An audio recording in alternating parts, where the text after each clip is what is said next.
welcome to Arihant Padaku. I am your biology mentor स्मृति पांडे। तो जैसे आप सबको पता है कि आपके जो 12th के बोर्ड एग्जाम पहले होते थे वो अब इस बार से 2 टर्म में स्प्लिट कर दिया गया है, टर्म 1 एंड टर्म 2। टर्म 1 आपका नवंबर में होने वाला है और टर्म 1 के लिए सीबीएसई ने सैंपल पेपर्स भी रिलीज कर दिए। तो आज हम यहाँ सीबीएसई बोर्ड ने जो बायोलॉजी का सैंपल पेपर रिलीज किया है उसके बारे में डिस्कस करेंगे कि उसमें किस टाइप के क्वेश्चंस हैं, क्वेश्चंस के सॉल्यूशन भी बताएंगे कि क्या है। तो चलिए स्टार्ट करते हैं हम लोग। सबसे पहले अगर बात करें तो जो सीबीएसई ने अपना सैंपल पेपर रिलीज किया है बायोलॉजी सब्जेक्ट के रिगार्डिंग, इसमें कुछ जनरल इंस्ट्रक्शंस दिए हुए हैं। हर एग्जाम में पेपर के स्टार्टिंग में कुछ जनरल इंस्ट्रक्शन दिए होते हैं, तो उसको पढ़ के आप फर्दर अपने पेपर को कैरी ऑन कर सकते हैं। अब इस जनरल इंस्ट्रक्शंस में क्या लिखा हुआ है, इन्होंने क्या दिया हुआ है, इसके बारे में हम लोग देखते हैं। सबसे पहले लिखा हुआ है टाइम लिमिट इज 90 मिनट्स, मतलब 1.5 आवर का पेपर है, 1.5 घंटे का पेपर है। इसमें आपको क्वेश्चन सॉल्व करने हैं, सारे के सारे ऑब्जेक्टिव क्वेश्चंस हैं। स्टेटमेंट लिखा हुआ है, 4 ऑप्शंस गिवन है, उसमें से कोई आपको सिलेक्ट करना है। ठीक है, अब देखिए क्वेश्चन पेपर जो है ये कंटेन करते हैं 3 सेक्शंस को। इसमें 3 सेक्शंस हैं, section A, section B and section C. ये है आपका सेक्शन ए, फिर सेक्शन बी और फिर सेक्शन सी। सेक्शन ए में 24 क्वेश्चंस हैं, ओवरऑल 24 क्वेश्चंस है। बट अच्छी बात यह है कि सारे के सारे आपको 24 नहीं करने हैं, आपको सिर्फ 20 क्वेश्चंस ही अटेम्प्ट करने हैं out of 24 in section A. Okay, next है सेक्शन बी। इसमें भी 24 क्वेश्चंस दिए हैं, पर बात वही है, इसमें भी 24 क्वेश्चन में से आपको सिर्फ 20 क्वेश्चंस ही अटेम्प्ट करने हैं, 21, 22 नहीं करने। या तो आप 4 कोई भी क्वेश्चन जो आपको टफ लगे वो छोड़ सकते हैं, या जिसमें आपको कंफ्यूजन हो वो छोड़ सकते हैं। ओके, नाउ सेक्शन सी जो है इसमें 12 क्वेश्चंस दिए हुए हैं। अब 12 में से आपको सिर्फ 10 क्वेश्चन ही करने हैं। तो ओवरऑल अगर हम लोग यहाँ पे देखें तो यहाँ हमें पूरे के पूरे 60 क्वेश्चंस मिल रहे हैं। ठीक है, जिसमें से आपको सिर्फ 50 क्वेश्चंस ही करने हैं।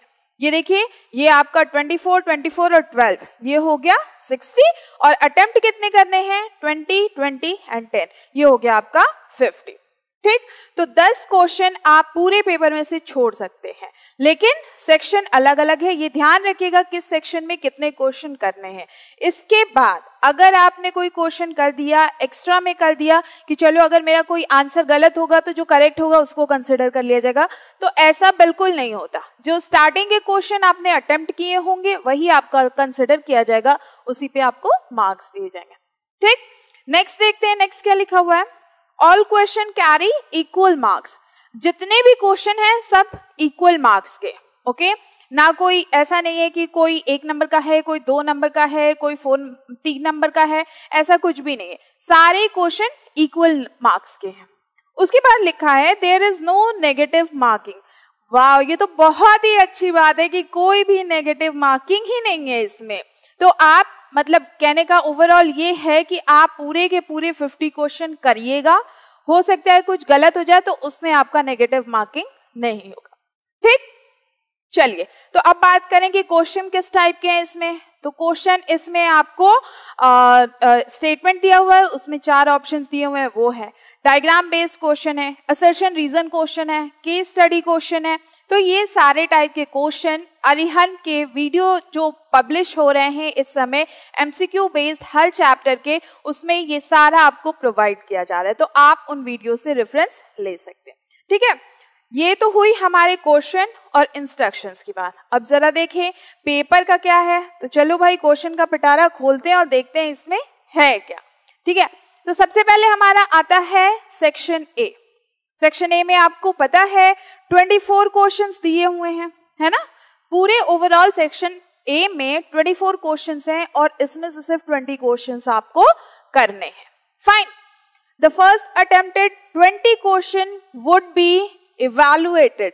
जो पहले 20 क्वेश्चन आपने किए होंगे, जिसका आपने आंसर किया होगा, उसी का इवैल्यूएशन होगा, आइदर नहीं होगा। मतलब अगर एक्सेस में 21 नंबर पे कर दिया, 22 कर दिया, तो उसको कंसिडर ही नहीं किया जाएगा, तो वो आपका वैसे भी वेस्ट जाना है। ठीक है, तो इसको आप ध्यान में रखिएगा कि पेपर में इंस्ट्रक्शंस क्या दिए हुआ है, बहुत ध्यान से पढ़ लीजिएगा, फिर आगे फर्दर आप पेपर प्रोसीड करिएगा कि करना क्या है। फाइन। नाउ तो सबसे पहला क्वेश्चन ये है, the structure of bilobed anther consist of. जो स्ट्रक्चर होता है एंथर का बाइलोब, उसमें क्या होता है? तो अगर हम लोग एंथर के स्ट्रक्चर की बात करें तो एंथर का स्ट्रक्चर कुछ ऐसा होता है, और उसका अगर हम लोग देखें कि कितने थिका होते हैं और कितने स्पोरेंजिया होते हैं, तो कुछ देखिए ऐसे आपको दिखेगा स्ट्रक्चर में। जब हम लोग बनाते हैं या डायग्राम देखते हैं तो ये आपको मिलता है ना, ऐसे ही तो होता है एंथर का स्ट्रक्चर। अब यहाँ पे देखिए क्या है, ये 1 थिका है, ये 2 थिका है, और स्पोरेंजिया की बात करें तो ये 1 स्पोरेंजिया, ये 2 स्पोरेंजिया, ये 3 और ये 4। तो मतलब 2 थिका एंड 4 स्पोरेंजिया हमें मिले। तो इस हिसाब से आंसर क्या सही होगा? 4th, D. ठीक, कोई कंफ्यूजन नहीं है आपको? ठीक है, चलिए। मतलब देखिए कितना बेसिक क्वेश्चन है। ओवरऑल पेपर की बात करें तो पेपर में बेसिक क्वेश्चन बहुत ज्यादा है, इजी क्वेश्चन बहुत ज्यादा है, टफ क्वेश्चन हो सकता है एक आधा आपको मिल जाए, या वो क्वेश्चन भी आपको टफ लग सकता है जो टॉपिक आपने पढ़ा ही ना हो। ठीक, तो ऐसी चीजों से बचने के लिए भाई टॉपिक तो सारा ही पढ़ना है, जितना टर्म 1 के सिलेबस में दिया है सब कुछ पढ़ना है। फाइन, नेक्स्ट क्वेश्चन पे आते हैं हम लोग। नेक्स्ट क्वेश्चन क्या दिया हुआ है? In the figure of anatropous ovule given below, choose the correct option for the characteristic distribution of cells within the typical embryo sac। यहाँ पे देखिए ओव्यूल का डायग्राम दिया हुआ है, ये डायग्राम पेपर में दिया हुआ है। ऑप्शन में ये टेबल दिया हुआ है ABCD, इसमें से सिलेक्ट करना है ऑप्शन। फाइन, अब क्या पूछा जा रहा है? Choose the correct option for the characteristic. इसके कैरेक्टरिस्टिक के बेसिस पे हमें करेक्ट ऑप्शन बताना है कि सेल्स का डिस्ट्रीब्यूशन कैसे हुआ है। तो सबसे पहले अगर हम लोग इस ऑप्शन में देखें तो यहाँ पे दिया हुआ है number of cells at chalazal end, okay. दूसरा दिया हुआ है number of cells at micropylar end, और तीसरा दिया हुआ है number of nuclei left in central cell. बहुत इजी क्वेश्चन है, सबको पता है ना। अब पता क्या है भाई कि चैलेजल एंड पे हमारे कितने सेल होते हैं? तो चैलेजल एंड पे हमारे 3 सेल होते हैं। फाइन, उसके बाद हमें number of cells at chalazal end, यहाँ पे हमें 3 मिल रहा है, यहाँ पे 3 मिल रहा है, ए और बी पे। Number of cells at micropylar end, तो माइक्रोपाइलर एंड पे भी हमें 3 सेल्स मिलते हैं ना। 2 से नलजेड होता है, एक सेल, तो यहाँ भी हमें 3 सेल मिल गया। तो हमारा ये ऑप्शन करेक्ट होगा। Number of nuclei left in central cell, तो सेंट्रल सेल पे सिर्फ 2 न्यूक्लियाई बचते हैं। फाइन, तो ये हमारा ऑप्शन बी करेक्ट होगा। क्लियर, कोई कंफ्यूजन नहीं है? देखिए ये डायग्राम आपको पेपर में दिया हुआ है। क्लियर, अब आंसर आपको इसका देना था। नाउ ये तो बहुत ही बेसिक क्वेश्चन है, बहुत ही इजी क्वेश्चन है ना। क्वेश्चन ही देख लीजिए। The coconut water from tender coconut is, जो कोकोनट वाटर होता है टेंडर कोकोनट से, उसे हम लोग क्या कहते हैं? तो उसे हम लोग कहते हैं फ्री न्यूक्लियर एंडोस्पर्म। बहुत इजी क्वेश्चन है, कोई लॉजिक नहीं लगाना, मतलब ये एकदम जनरल नॉलेज वाली चीज है। ओके, चलिए नेक्स्ट क्वेश्चन देखते हैं। तो इसका आंसर हमारा कौन सा होगा? Free nuclear endosperm B. Fine, now move on to the next question. दिया है pollen grains are well preserved as fossils because of presence of, तो pollen grain जो होता है इसको हम लोग प्रिजर्व कर सकते हैं, क्यों? क्योंकि उसमें स्पोरोपोलिन होता है। स्पोरोपोलिन एक हार्डेस्ट मटेरियल होता है, हार्डेस्ट सब्सटेंस होता है, जो पोलन ग्रेन को बहुत टाइम तक के लिए प्रिजर्व हम लोग कर सकते हैं। ठीक है, इस पे ना तो किसी केमिकल का रिएक्शन होता है, ना एक्शन होता है, ना एंजाइम्स का रिएक्शन या एक्शन होता है, तो ये बहुत ही स्ट्रॉन्ग मटेरियल होता है। फाइन, तो हमारा आंसर कौन सा होगा? स्पोरोपोलिन।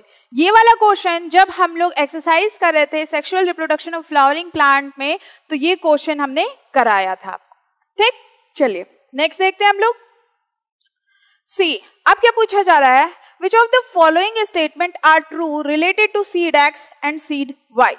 यहाँ पे देखिए आपको सीड एक्स ये दिया हुआ है, ये है आपका सीड एक्स, और सीड वाई ये है। ठीक है, ये डायग्राम आपको पेपर में दिया हुआ है। रिगार्डिंग ये क्वेश्चन क्या पूछ रहे हैं, ऑप्शन देखते हैं। सीड ऑप्शन नहीं है, ये 4 स्टेटमेंट गिवन है, इसके बेसिस पे आपको इन चारों में से ऑप्शन सेलेक्ट करना है। क्लियर? नाउ देखते हैं। Seed x is dicot and endospermic और एल्ब्यूमिनस। फाइन। नेक्स्ट दिया हुआ है seed x is dicot and non endospermic और non albuminous. Seed Y is monocot and endospermic और एल्ब्यूमिनस। और फिर दिया हुआ है seed Y is monocot and non endospermic और नॉन एल्ब्यूमिनस। अब इसमें से हमें 4 ऑप्शन बताने हैं कि क्या होगा। ठीक है, 2 स्टेटमेंट आपका सीड एक्स के लिए है, 2 स्टेटमेंट आपका सीड वाई के लिए है। क्लियर? कोई कंफ्यूजन नहीं है इसमें। चलिए अब देखें तो सीड एक्स के बारे में बोला जा रहा है, मतलब इसके बारे में बोला जा रहा है कि ये डाइकॉट है, एंडोस्पर्मिक है या एल्ब्यूमिनस है। तो अगर हम लोग सीड एक्स की बात करें तो भाई ये डाइकॉट दिख रहा है, लेकिन जो डाइकॉट होते हैं वो एंडोस्पर्मिक नहीं होते, तो इस हिसाब से ये हमारा नॉन एंडोस्पर्मिक होगा। होगा कि नहीं होगा आप बताइए? वो नॉन एंडोस्पर्मिक होगा।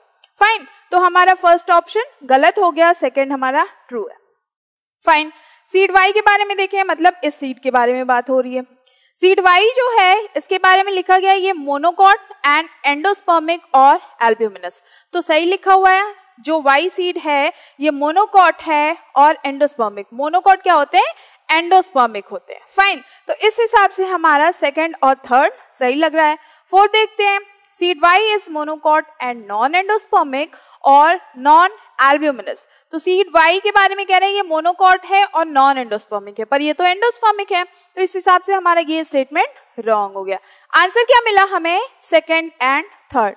तो बी हमारा ऑप्शन देखिए सेकंड एंड थर्ड लिखा हुआ है। ठीक है, कोई कंफ्यूजन नहीं है। चलिए मूव ऑन करते हैं नेक्स्ट पे। तो ऐसे आपके डायग्राम बेस्ड क्वेश्चन भी इस पेपर में बहुत सारे दिए हुए हैं और आपको बिल्कुल भी मतलब परेशान होने की जरूरत नहीं है, क्योंकि बहुत इजी पेपर दिया हुआ है आपका। ठीक, बट इसके बेसिस पे हम लोग ये तो नहीं कह सकते कि जो फाइनल पेपर आएगा, टर्म 1 का जो पेपर आएगा वो हो सकता है बहुत इजी हो। ये तो एक क्वेश्चन का पैटर्न बता दिया उन्होंने कि ऐसे ऐसे क्वेश्चन आएंगे। Okay, now which of the following statement are correct with respect to hormones secreted by placenta? यहाँ पे हमें बताना है कि इनमें से कौन सा स्टेटमेंट करेक्ट है विथ रिस्पेक्ट टू हार्मोन्स, जो प्लेसेंटा के थ्रू हार्मोन सिक्रीट होता है उसके रिगार्डिंग। फाइन, तो यहाँ पे आप देखिए 4 ऑप्शंस गिवन है, स्टेटमेंट्स गिवन है और उसके बाद आपको 4 ऑप्शंस मिलेंगे। इसमें से आपको सेलेक्ट करना है कि क्या होगा आंसर। फाइन, ये स्टेटमेंट आपको पहले फाइनल करना है कि क्या सही है क्या गलत लिखा हुआ है, उसके बेसिस पे हम लोग देखेंगे। तो यहाँ पे लिखा हुआ है पहले स्टेटमेंट जो लिखा हुआ है that is placenta secrete relaxing during later stage of pregnancy. तो ये तो सही है, प्लेसेंटा जो होते हैं ये सिक्रीट करते हैं रिलैक्सिंग हार्मोन्स को during later stage of pregnancy. जब बेबी बाहर आने वाला होता है, फीटस बाहर आने वाला होता है, तो उस टाइम पे रिलैक्सिंग हार्मोन को सिक्रीट किया जाता है ताकि मसल्स जो है वो स्मूथ हो जाए और अंदर जो फीटस है वो ग्रोथ बहुत अच्छे से कर ले, मतलब उसको स्पेस मिल जाए। फाइन, दूसरा दिया हुआ है placenta secrete high amount of FSH during pregnancy. तो ये तो नहीं होगा क्योंकि ये मेंस्ट्रुअल टाइम पे होता है और प्रेगनेंसी के टाइम पे मेंस्ट्रुअल साइकिल स्टॉप रहती है। Placenta secrete relaxing during initial stage of pregnancy, तो ये भी नहीं होगा क्योंकि ये later stage final stage of pregnancy में ये होता है। नेक्स्ट लिखा हुआ है placenta secrete HCG and HBL during pregnancy, तो ये हमारा फर्स्ट एंड फोर्थ करेक्ट है। ओके, तो ऑप्शन हमें कौन सा मिल रहा है यहाँ पे देखिए, फर्स्ट एंड फोर्थ, तो ए ऑप्शन हमारा करेक्ट है। कोई कंफ्यूजन नहीं है ना। चलिए, जितने भी क्वेश्चन आए हैं हर टॉपिक को टच किया गया है, कोई ऐसा टॉपिक नहीं है जिसको टच नहीं किया गया है। तो हर चैप्टर आपके इंपॉर्टेंट हैं जो टर्म 1 के लिए डिसाइड किए गए हैं। नाउ यहाँ पे देखिए अब क्या पूछा जा रहा है। Figure A shows the front view of human female reproductive system. Figure आपका नेक्स्ट स्लाइड में, क्वेश्चन देख लेते हैं हम लोग। Figure A shows the front view of human female reproductive system and figure B shows the development of fertilized human egg cell। 2 figure दिए हुए हैं, figure A and figure B। ये देखिए ये फिगर A है और ये फिगर B है और ये आपके ऑप्शन दिए हुए हैं, इसमें से आपको सिलेक्ट करना है। पर अभी जरा क्वेश्चन देख ले है क्या, फिर तो हम लोग आंसर पे जाएंगे। नाउ लिखा हुआ है identify the correct stage of development of human embryo from figure B that take place at the site X, Y and Z respectively in the human female reproductive system figure A। और उसके बाद हमें correct option बताना है। कह रहे हैं कि करेक्ट स्टेज ऑफ डेवलपमेंट बताना है ह्यूमन एम्ब्रियो का फिगर बी से, और वो किस साइट पे होगा फीमेल रिप्रोडक्टिव सिस्टम में, जो कि आपका फिगर ए में दिया हुआ है। तो चलिए जरा देखते हैं क्या है। ये है फिगर ए और ये है फिगर बी। तो वहां देखिए लिखा हुआ है एक्स वाई जेड, यहां भी लिखा हुआ है एक्स वाई एंड जेड। ये आपके ऑप्शन दिए हुए हैं और इसमें से आपको आंसर सेलेक्ट करना है। तो चलिए एक्स पे हमारा क्या है, यूट्रस है, ओके, यहाँ पे हमारा यूट्रस है। वाई पे क्या है, फैलोपियन ट्यूब है, और जेड पे क्या है, ओवरी है।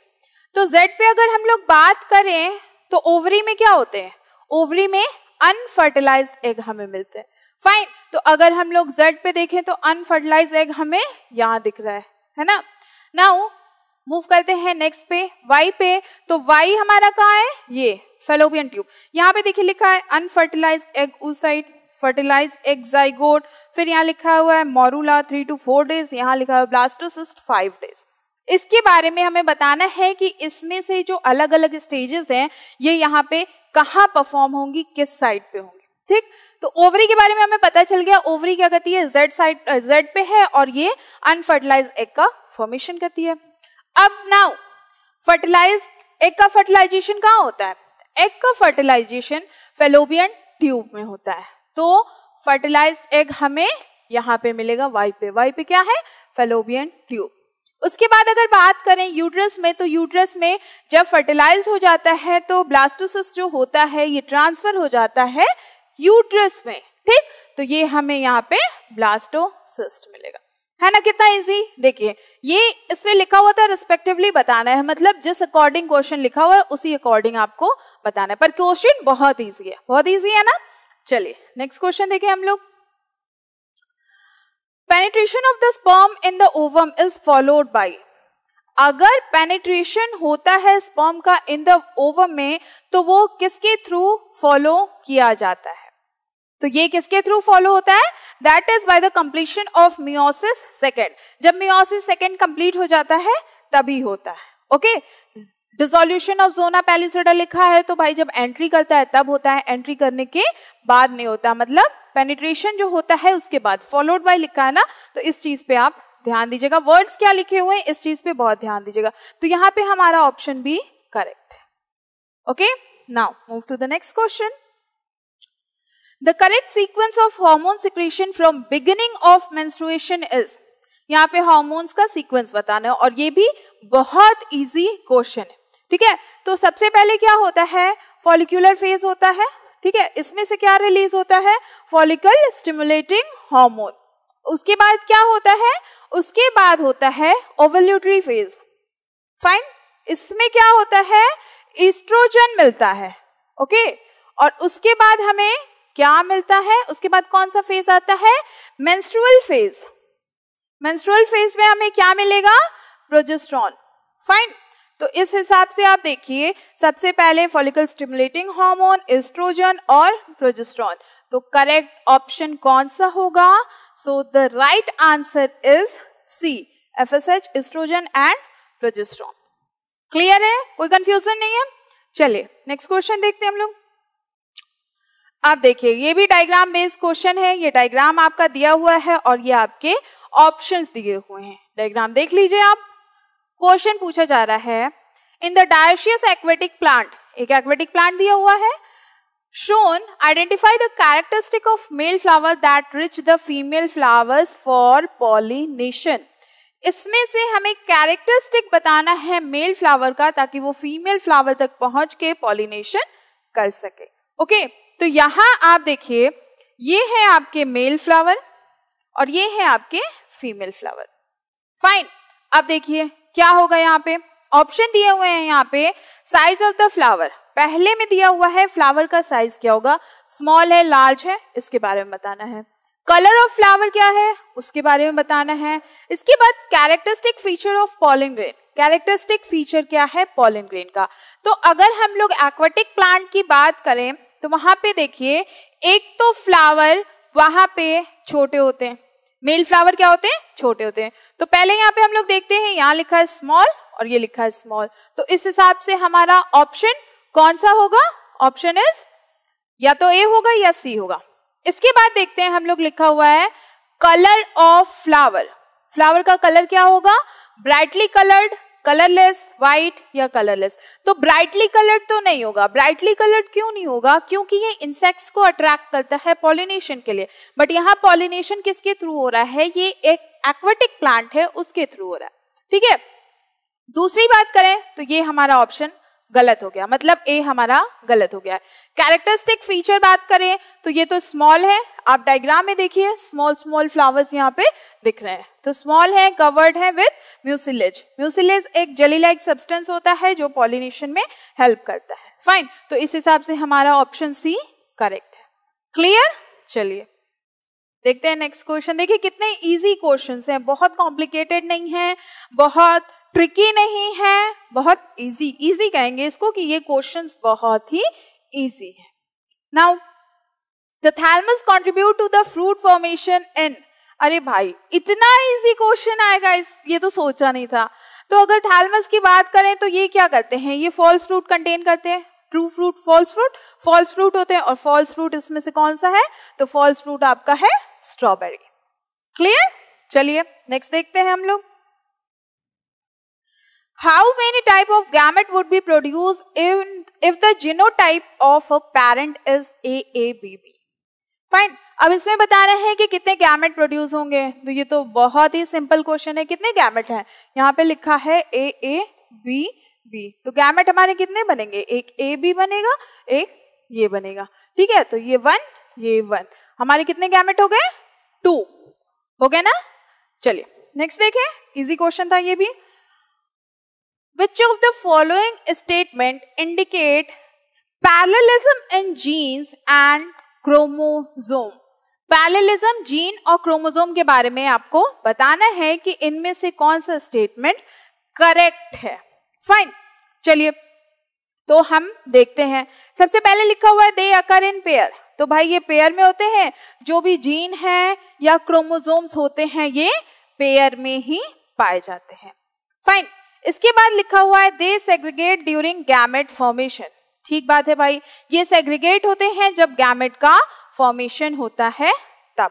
ओके, इसके बाद लिखा हुआ है दे शो लिंकेज, क्या ये लिंकेज शो करते हैं, तो जीन तो लिंकेज शो करते हैं बट क्रोमोसोम्स जो होते हैं वो लिंकेज शो नहीं करते हैं, तो इस हिसाब से ये स्टेटमेंट हमारा रॉन्ग हो गया। Independent pair segregate independently, that is also true, क्योंकि जो इंडिपेंडेंट पेयर होते हैं वो सेग्रीगेट हो जाते हैं इंडिपेंडेंटली। फाइन, तो इस हिसाब से हमें फर्स्ट, सेकंड एंड फोर्थ सही मिल रहा है, तो ऑप्शन हमारा डी यहाँ पे देखिए मैच कर रहा है और ये करेक्ट है ना। तो ऐसे क्वेश्चन अगर आएंगे तो आप क्या करेंगे, पहले ढूंढ लीजिए कि क्या स्टेटमेंट लिखा हुआ है, स्टेटमेंट में कौन सा सही लिखा हुआ है, कौन सा गलत लिखा हुआ है। जो स्टेटमेंट आपको सही लगे उस पर पहले ट्रिक कर लीजिए, उसके बाद आप आंसर की तरफ मूव कर सकते हैं कि कौन सा करेक्ट ऑप्शन है। ओके, चलिए नेक्स्ट देखते हैं हम लोग।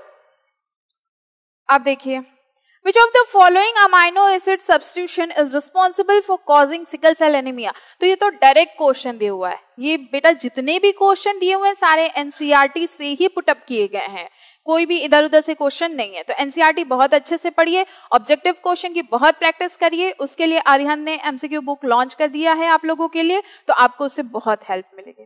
क्वेश्चन हम लोग देखते हैं, ये एकदम मतलब रटने वाला क्वेश्चन है या अंडरस्टूड क्वेश्चन है। Which of the following amino acid substitution is responsible for causing sickle cell anemia? Okay, तो यहाँ पे हम लोग देखते हैं, सबसे पहले क्या लिखा हुआ है, Valine is substituted by glutamic acid in the alpha globin chain at the 6th position. इसके बाद लिखा हुआ है Valine is substituted by glutamic acid in the beta globin chain at 7th position. Third लिखा हुआ है glutamic acid is substituted by valine in the alpha globin chain at the 6th position, और D लिखा हुआ है glutamic acid is substituted by valine in the beta globin chain at the 6th position. तो आप बताइए कौन सा सही आंसर होगा, तो भाई यहाँ तो यही होगा कि जो ग्लूटामिक एसिड होता है ये सब्स्टिट्यूट हो जाता है वैलिन से बीटा ग्लोबिन चेन के 6 पोजीशन पे। क्लियर है? तो इस हिसाब से हमारा आंसर डी होगा। ये बहुत डायरेक्ट क्वेश्चन है, इसमें कोई ऐसा बहुत लॉजिक नहीं है, कोई समझने वाली चीज नहीं है, मतलब पढ़ लिया तो याद हो गया ऐसा है। चलिए नेक्स्ट क्वेश्चन देखें हम लोग। अब see, in human being where genotype AABBCC represent dark skin colour, ये क्या रिप्रेजेंट कर रहे हैं?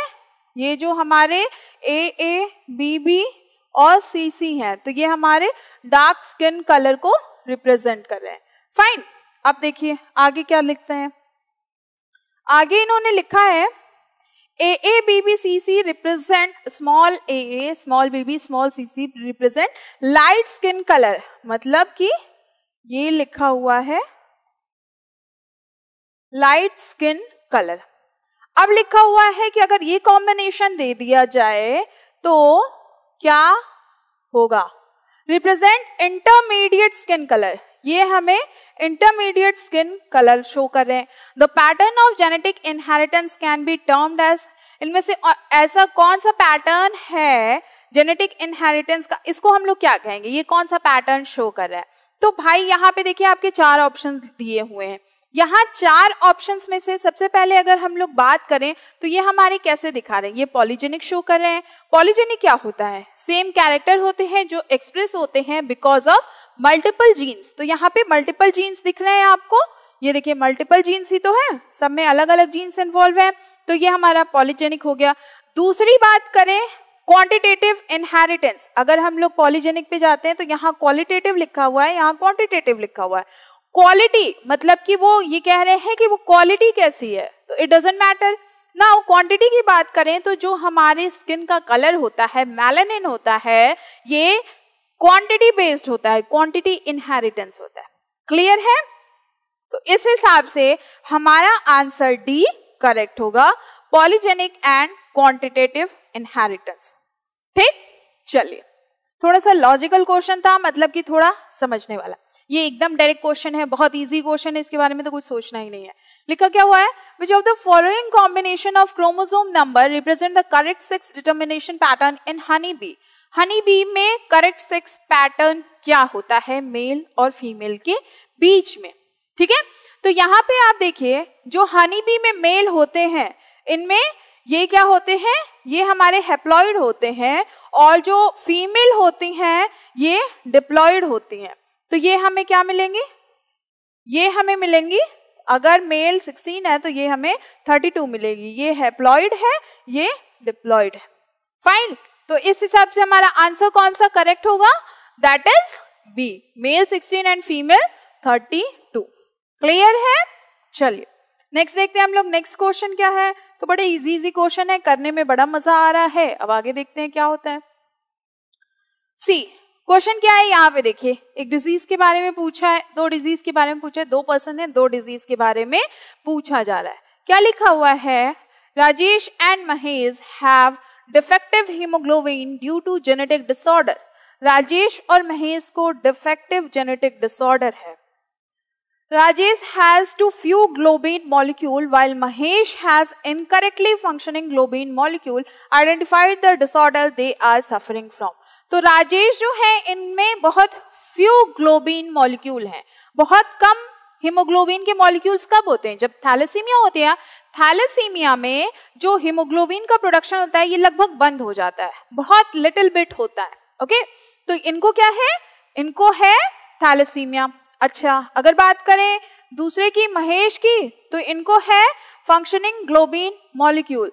तो इनमें क्या होता है? ग्लोबिन मॉलिक्यूल है, फंक्शनल है, बट जब अगर हम लोग बात करें सिकल सेल एनीमिया की तो उसमें क्या होते हैं? आरबीसी का जो स्ट्रक्चर होता है वो चेंज हो जाता है। जैसे नॉर्मल आरबीसी होती है वो वैसा नहीं रह जाता, उसका स्ट्रक्चर कुछ ऐसा हो जाता है, अलग अलग चेंज हो जाता है। तो इस हिसाब से अगर हम लोग देखें तो सबसे पहले अगर हम लोग बात करें राजेश की, तो राजेश को क्या है? थैलेसीमिया। अब ढूंढे जरा थैलेसीमिया कहाँ मिल रहा है? हमें बी और सी पर डी पे मिल रहा है। तो थैलेसीमिया में क्या लिखा है next? An autosome link recessive blood disorder. तो इनको लिखा हुआ है ये एक autosome linked recessive blood disorder है। डी पे देखें तो यहाँ भी लिखा हुआ है an autosome linked recessive blood disorder, मतलब ये सेम ऑप्शन है। अब हमको इसके लिए महेश की डिजीज पता करनी होगी कि महेश की डिजीज क्या है, ठीक है। तो महेश को क्या हुआ है, सिकल सेल एनीमिया, ठीक है। अब सिकल सेल एनीमिया क्या होता है, ऑटोसोम डिजीज होती है, मतलब कि ये मेल फीमेल में अलग अलग नहीं होती, सब में होती है, ओके। तो ये सेक्स लिंक्ड नहीं है, ओके। तो ये हमें सिकल सेल एनीमिया यहाँ भी मिल गया और यहाँ भी मिल गया। अब भाई बड़ा कंफ्यूजन है, ऑप्शन तक कैसे पहुंचे, सही आंसर तक। उसके बाद लिखा हुआ है an autosome link recessive trait और यहाँ पे लिखा हुआ है an autosome link dominant trait. तो जो सिकल सेल एनीमिया होते हैं ये रिसेसिव ट्रेट होते हैं ना, तो इस हिसाब से हमारा ऑप्शन बी करेक्ट है, डी रॉन्ग है। फाइन, तो ऐसे आप आंसर तक पहुंच सकते हैं। हो सकता है ये बहुत सस्पेंस क्रिएट करे, जैसे मूवीज में हम लोग देखते हैं एकदम लास्ट तक सस्पेंस बना हुआ है कि है क्या भाई, कौन विलन है कौन हीरो है, कुछ समझ ही नहीं आ रहा है। यहाँ भी कुछ वैसा ही दिख रहा था कि हो क्या रहा है यहाँ पे, ठीक। तो भाई पूरा तो पढ़ना पड़ेगा। नाउ नेक्स्ट देखते हैं हम लोग, Which of the following criteria must a molecule fulfill to act as genetic material? अगर किसी मॉलिक्यूल को जेनेटिक मटेरियल की तरह एक्ट करना है तो उसको क्या क्राइटेरिया फुलफिल करना होगा, ठीक। इसके बारे में ये पूछा जा रहा है। तो यहाँ पे देखिए 4 स्टेटमेंट लिखे हुए हैं और उसके बाद आपको ऑप्शन दिया हुआ है कि क्या ऑप्शन सही है। चलिए देखते हैं। It should be not be able to generate its replica. तो भाई जो जेनेटिक मटेरियल होते हैं वो अपने रेप्लिका को जनरेट करते हैं और उनके पास कैपेसिटी होती है रेप्लिका को जनरेट करने की, ठीक। तो ये तो हमारा गलत हो गया। Now it should chemically and structurally be stable. तो उसको केमिकली और स्ट्रक्चरली स्टेबल होना चाहिए, है ना, तो ये तो सही है। It should not allow slow mutation.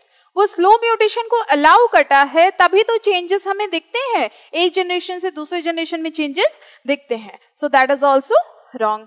Now last thing is it should be able to express itself in the form of Mendelian character. So that is true. ये इसके पास इतनी एबिलिटी होनी चाहिए ताकि ये खुद को एक्सप्रेस कर सके मेंडेलियन कैरेक्टर में। हमें कौन सा ऑप्शन सही मिला, सेकेंड एंड फोर्थ। अब जरा देखिए सेकेंड एंड फोर्थ कहाँ मिल रहा है, तो ये हमें डी पे मिल रहा है, ठीक है। चलिए अगर हम लोग फर्स्ट के साथ जाते हैं तो सोचिए, अगर आप सोचे कि अगर मुझे सेकंड के बारे में श्योरिटी है तो क्या मैं ऑप्शन तक पहुंच सकता हूं। तो यहाँ पे देखिए, यहाँ सेकंड लिखा हुआ है, यहाँ भी सेकंड लिखा हुआ है, मतलब बी पे भी लिखा हुआ है, डी पे भी लिखा हुआ है। तो आपको अगर इस एक स्टेटमेंट पता हो तो आप उससे सिर्फ आंसर तक नहीं पहुंच सकते। अगर सिर्फ डी के फोर्थ के बारे में लिखा है तो फोर्थ आपका यहाँ भी दिया है, यहाँ भी दिया है, ठीक है। तो आपको दोनों स्टेटमेंट कंफर्म होना चाहिए कि क्या है। नाउ अब ये देखिए, इसके बारे में जरा थोड़ा देखते हैं क्या है। The promoter site and the terminated site for transcription are located at promoter site, और क्या पूछ रहे हैं, promoter site and terminator site. Transcription के प्रमोटर और टर्मिनेटेड साइट के बारे में पूछ रहे हैं कि वो कहाँ लोकेट होते हैं, ओके। ऑप्शन क्या दिए हुए हैं, 3 prime downstream and 5 prime upstream and respectively of the transcription unit. Next दिया हुआ है 5 prime upstream and 3 prime downstream and respectively of the transcription unit. इसके बाद दिया हुआ है the 5 prime upstream end of the transcription unit, और last दिया हुआ है the 3 prime downstream end of the transcription unit. तो इसके बारे में अगर हम लोग बात करें ट्रांसक्रिप्शन में, तो वहां पे क्या होता है, यहाँ पे 2 फेज होते हैं, एक होता है प्रमोटर साइट और एक होता है टर्मिनेटर साइट। तो ये मान लीजिए आपका प्रमोटर साइट है, ये टर्मिनेटर साइट है। तो प्रमोटर साइट पे क्या होगा, 5 प्राइम होगा या 3 प्राइम होगा। तो प्रमोटर साइट पे हमारा 5 प्राइम होता है और टर्मिनेटर साइट पे हमारा 3 प्राइम होता है। तो जरा देखें, अपस्ट्रीम पे क्या है, प्रमोटर, ठीक है। प्रमोटर यहाँ हमें पहले पे तो नहीं दिख रहा है क्योंकि 3 प्राइम पे डाउनस्ट्रीम दिया हुआ है। चलो जरा देखते हैं, 3 प्राइम पे अगर डाउनस्ट्रीम दिया हुआ है और 5 प्राइम पे अपस्ट्रीम दिया हुआ है, बट यहाँ दिया हुआ है respectively of the transcription unit. तो रिस्पेक्टिवली तो ये नहीं है क्योंकि ये ऑपोजिट शो कर रहा है। ऑप्शन बी पे देखते हैं, 5 prime upstream and 3 prime downstream. तो ये 5 प्राइम अपस्ट्रीम है और ये 3 प्राइम डाउनस्ट्रीम है respectively of the transcription unit. Clear है, तो हमारा ऑप्शन बी करेक्ट है ना, इजी है ना। देखिए अगर ये डायग्राम आपके माइंड में हो तो आप इस क्वेश्चन को बहुत इजीली कर सकते हो. ठीक है, चलिए नेक्स्ट देखते हैं. Which of the following is correct about mature RNA in eukaryotes? तो अब देखिए ऑप्शन क्या दिया हुआ है. Exon and intron do not appear in the mature RNA. Exon और इंट्रॉन दोनों अपीयर नहीं होते मैच्योर आरएनए में. करेक्ट स्टेटमेंट बताना है. क्या लिखा हुआ है फिर? Exon appear but intron do not appear in the mature RNA. Exon appear होते हैं बट इंट्रॉन अपीयर नहीं होते इन मैच्योर आरएनए. सी दिया हुआ है intron appear but exon do not appear. D दिया हुआ है both exon and intron appear in the mature RNA. आपको क्या लग रहा है क्या होगा? जो एक्सॉन होता है वो तो अपीयर होता है, बट जो इंट्रॉन होता है ये रिमूव हो जाता है. और ये कैसे रिमूव होता है? जब स्प्लाइसिंग का प्रोसेस होता है उस टाइम पे इंट्रॉन जो होते हैं वो रिमूव हो जाते हैं. तो हमारा ऑप्शन कौन सा सही होगा? हमारा option B, that is correct. Okay, easy question है ना. चलिए नेक्स्ट देखते हैं. हाँ, ये भी बहुत इजी क्वेश्चन है. In E coli the lac operon get switched on when. E coli में लैकोपेरॉन स्विच्ड ऑन हो जाता है कब? ये बहुत इंपॉर्टेंट टॉपिक है. ये जो ट्रांसक्रिप्शन, ट्रांसलेशन और लैकोपेरॉन है, इनमें से कुछ ना कुछ क्वेश्चन आने वाले हैं, तो इसको बहुत अच्छे से पढ़ना है आपको. ओके, चलिए. Lactase is present and it bind to the repressor. Repressor bind to the operator. RNA polymerase bind to the operator. Lactose is present and it bind to RNA polymerase.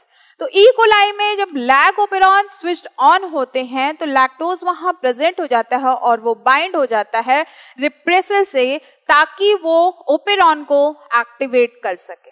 Fine, तो हमारा option कौन सा सही होगा? A, lactose is present and it bind to the repressor, ताकि operon हमारा activate हो जाए. Move to the next. अब यहाँ देखिए, यहाँ पे एक एग्जामिनेशन दिया, मतलब एक एक्सपेरिमेंट के बारे में क्वेश्चन पूछा हुआ है, जो एक्सपेरिमेंट आपकी बुक में मेंशन है. Let's see what's this. Oswald Avery, Colin MacLeod and Maclean McCarthy used enzyme to purify biochemicals such as protein, DNA and RNA from the heat-killed S cell to see which one could transform live R cell into S cell in Griffith experiment. और इन्होंने क्या observe किया? कह रहे हैं कि जो every, McLeod और मैकार्टी थे, इन्होंने एंजाइम को यूज किया था ताकि बायोकेमिकल को प्यूरिफाई कर सके, जो कि प्रोटीन था, डीएनए था, आरएनए था. From the heat killed S cell to see which one could transform live R cell. Heat killed S cell से ताकि देख सकें कि कौन से लाइव आर सेल है. S cell in the Griffith experiment. अब इन्होंने क्या देखा? जब इन्होंने प्रोटीन को, डीएनए को, आरएनए को डाला था एक्सपेरिमेंट में, तो उस टाइम पे क्या होता? प्रोटीन और आरएनए जो है वो क्या हुए थे? हमारे ट्रांसफॉर्म हो गए थे, वो ट्रांसफॉर्मेशन शो कर दिए थे. बट जब डीएनए को डाला गया तो डीएनए जो है वो इनहिबिट कर दिया, मतलब ट्रांसफॉर्मेशन इनहिबिट कर दिया. DNA is inhibited transformation. उसके बाद क्या हुआ था? ये शो हुआ था कि डीएनए जो है that is hereditary material. Fine, तो हमारा कहाँ डीएनए इज लिखा हुआ है? DNA is inhibited transformation. B is the correct answer.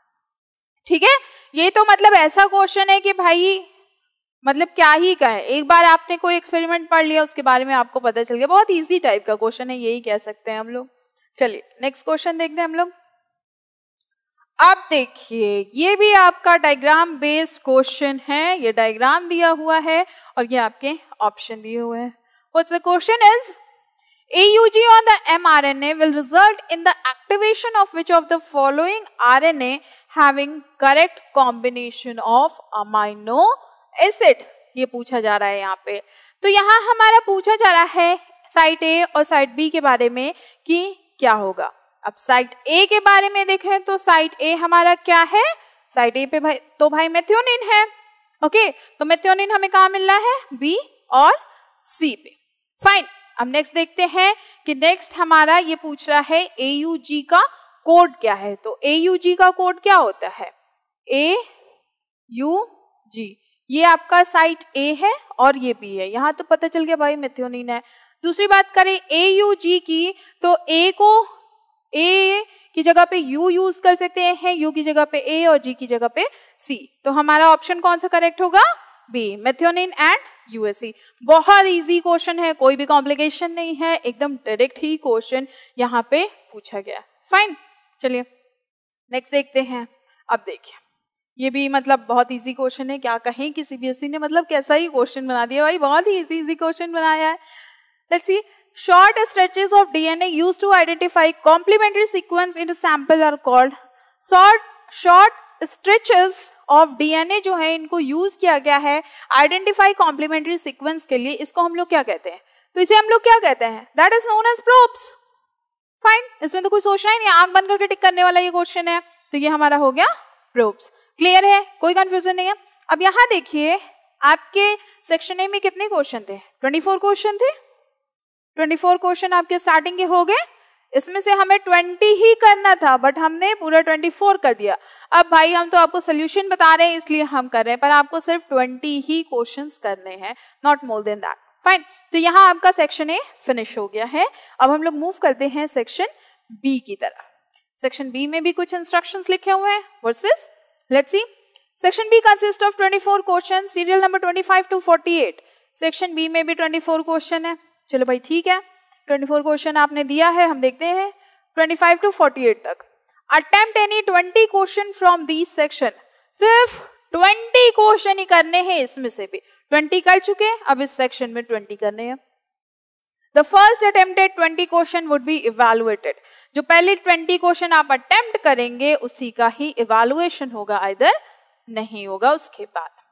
चलिए जरा अब जरा देखते हैं क्या दिया हुआ है। तो इसमें असर्शन एंड रीजन दिया हुआ है। असर्शन और रीजन में क्या होता है? क्वेश्चन में 2 स्टेटमेंट्स लिखे होते हैं, एक होता है आपका असर्शन और एक होता है आपका रीजन। 4 ऑप्शन दिए होते हैं, ये चारों ऑप्शन सब में सेम होता है, मतलब कि असर्शन एंड रीजन के क्वेश्चन में सिर्फ आपके जो स्टेटमेंट होते हैं वो चेंज होते हैं, ऑप्शन सेम रहते हैं। अब क्या ऑप्शन होते हैं ये बहुत ध्यान से देख लीजिएगा। Both assertion and reason are true and R is reason is the correct explanation of A, ये पहला ऑप्शन होता है, मतलब कि दोनों स्टेटमेंट करेक्ट है और जो रीजन है वो करेक्ट एक्सप्लेनेशन है असर्शन का। ठीक है, ये तो समझ में आ गया। बी पे देखें, both assertion and reason are true and reason is the not correct explanation of A, मतलब कि दोनों स्टेटमेंट अपनी जगह पे सही हैं बट जो रीजन दिया हुआ है that is not the correct reason और करेक्ट एक्सप्लेनेशन ऑफ असर्शन। ठीक है, ओके। सी दिया हुआ है A is true but R is false, मतलब असर्शन ट्रू है, रीजन फॉल्स है। डी दिया हुआ है assertion is false but reason is true. तो ये समझ में आ गया आपको। चलिए, बहुत सारे बच्चों को असर्शन और रीजन के केसेस में बड़ी प्रॉब्लम होती है, बट प्रॉब्लम की कोई भी बात नहीं है। पहले आप ढूंढिए कि कौन सा स्टेटमेंट सही है। जब सही स्टेटमेंट मिल जाए तो देखिए कि भाई अगर दोनों सही हैं तो क्या रीजन सही है, तो इतना है। मतलब जैसे हम लोग ट्रू फॉल्स करते हैं, सेम एज दैट, कि कौन सा राइट है कौन सा रॉन्ग है वो सिलेक्ट करना है आपको। तो अगर मान लीजिए एक गलत हो गया तो भाई आप तो डायरेक्ट नीचे वाले 2 ऑप्शंस पे आ जाएंगे, सी या डी पे। अगर दोनों सही हुआ तब थोड़ा सोचना पड़ेगा कि भाई अगर सही है तो क्या कह रहे हैं। Come to the question. पहला क्वेश्चन है, lactational amenorrhoea is the natural method of contraception. Reason दिया हुआ है it increase the phagocytosis of sperm. तो पहले अगर बात करें तो लैक्टेशनल एमनियोरिया जो है ये नेचुरल मेथड होता है कंट्रासेप्शन का, मतलब कि मदर जब फीड कराती है अपने बेबी को स्टार्टिंग मंथ में, जब बेबी का पार्चुरेशन हो जाता है, डिलीवरी हो जाती है, तब तो उस टाइम पे ओवरी का एग का प्रोडक्शन नहीं होता है, ओवा का प्रोडक्शन फीमेल बॉडी में नहीं होता है, तो वो एक नेचुरल मेथड है कंट्रासेप्शन का। It increase the phagocytosis of sperm, तो ये मतलब रीजन ही सही नहीं दिया हुआ है आपका। तो यहाँ पे अगर हम लोग देखें तो करेक्ट ऑप्शन कौन सा होगा? A is true but R is false. Clear है? चलो भाई आगे देखते हैं, कोई कंफ्यूजन की बात नहीं है। सहेली and oral contraceptive for female contain a steroidal preparation. यहाँ पे लिखा हुआ है ये स्टेरॉइडल है। सहेली के बारे में जब हम लोग पढ़े थे तो वहां पे लिखा था कि वो नॉन स्टेरॉइडल होता है ना, उसमें स्टेरॉइड जो होते हैं वो नहीं होते हैं, वो नॉन स्टेरॉइडल होता है। तो इस हिसाब से ये स्टेटमेंट हमारा गलत हो गया। It is once a week pill with very few side effect। ये वीक में एक बार लेने वाली पिल है जिसकी बहुत कम साइड इफेक्ट है ना। तो ये तो सही है क्योंकि ये वीकली पिल है। फाइन, तो हमें क्या मिला यहाँ पे, assertion is false but reason is true। तो ये आपका डी पे देखिए ये करेक्ट है। ठीक है, कोई प्रॉब्लम नहीं आई? कोई प्रॉब्लम? देखा, पहले हमने सही गलत स्टेटमेंट मिल गया हमें कि कौन सा सही है कौन सा गलत है, उसके बाद तो पता ही चल जाएगा भाई क्या है आगे। ओके, नेक्स्ट क्वेश्चन देखते हैं हम लोग। अब यहाँ पे देखिए, यहाँ पे क्या क्वेश्चन पूछ रहे हैं। Parturition is induced by a complex neuro endocrine mechanism. तो ये तो सही लिखा हुआ है, पार्चुरेशन जो होता है ये इंड्यूस होता है कॉम्प्लेक्स न्यूरो एंडोक्राइन मैकेनिज्म से। रीजन देखते हैं। At the end of gestation period, the maternal pituitary release prolactin which cause uterine contraction। तो एंड होता है gestation period का, तब जो maternal pituitary होती है ये रिलीज करती है क्या, प्रोलैक्टिन को?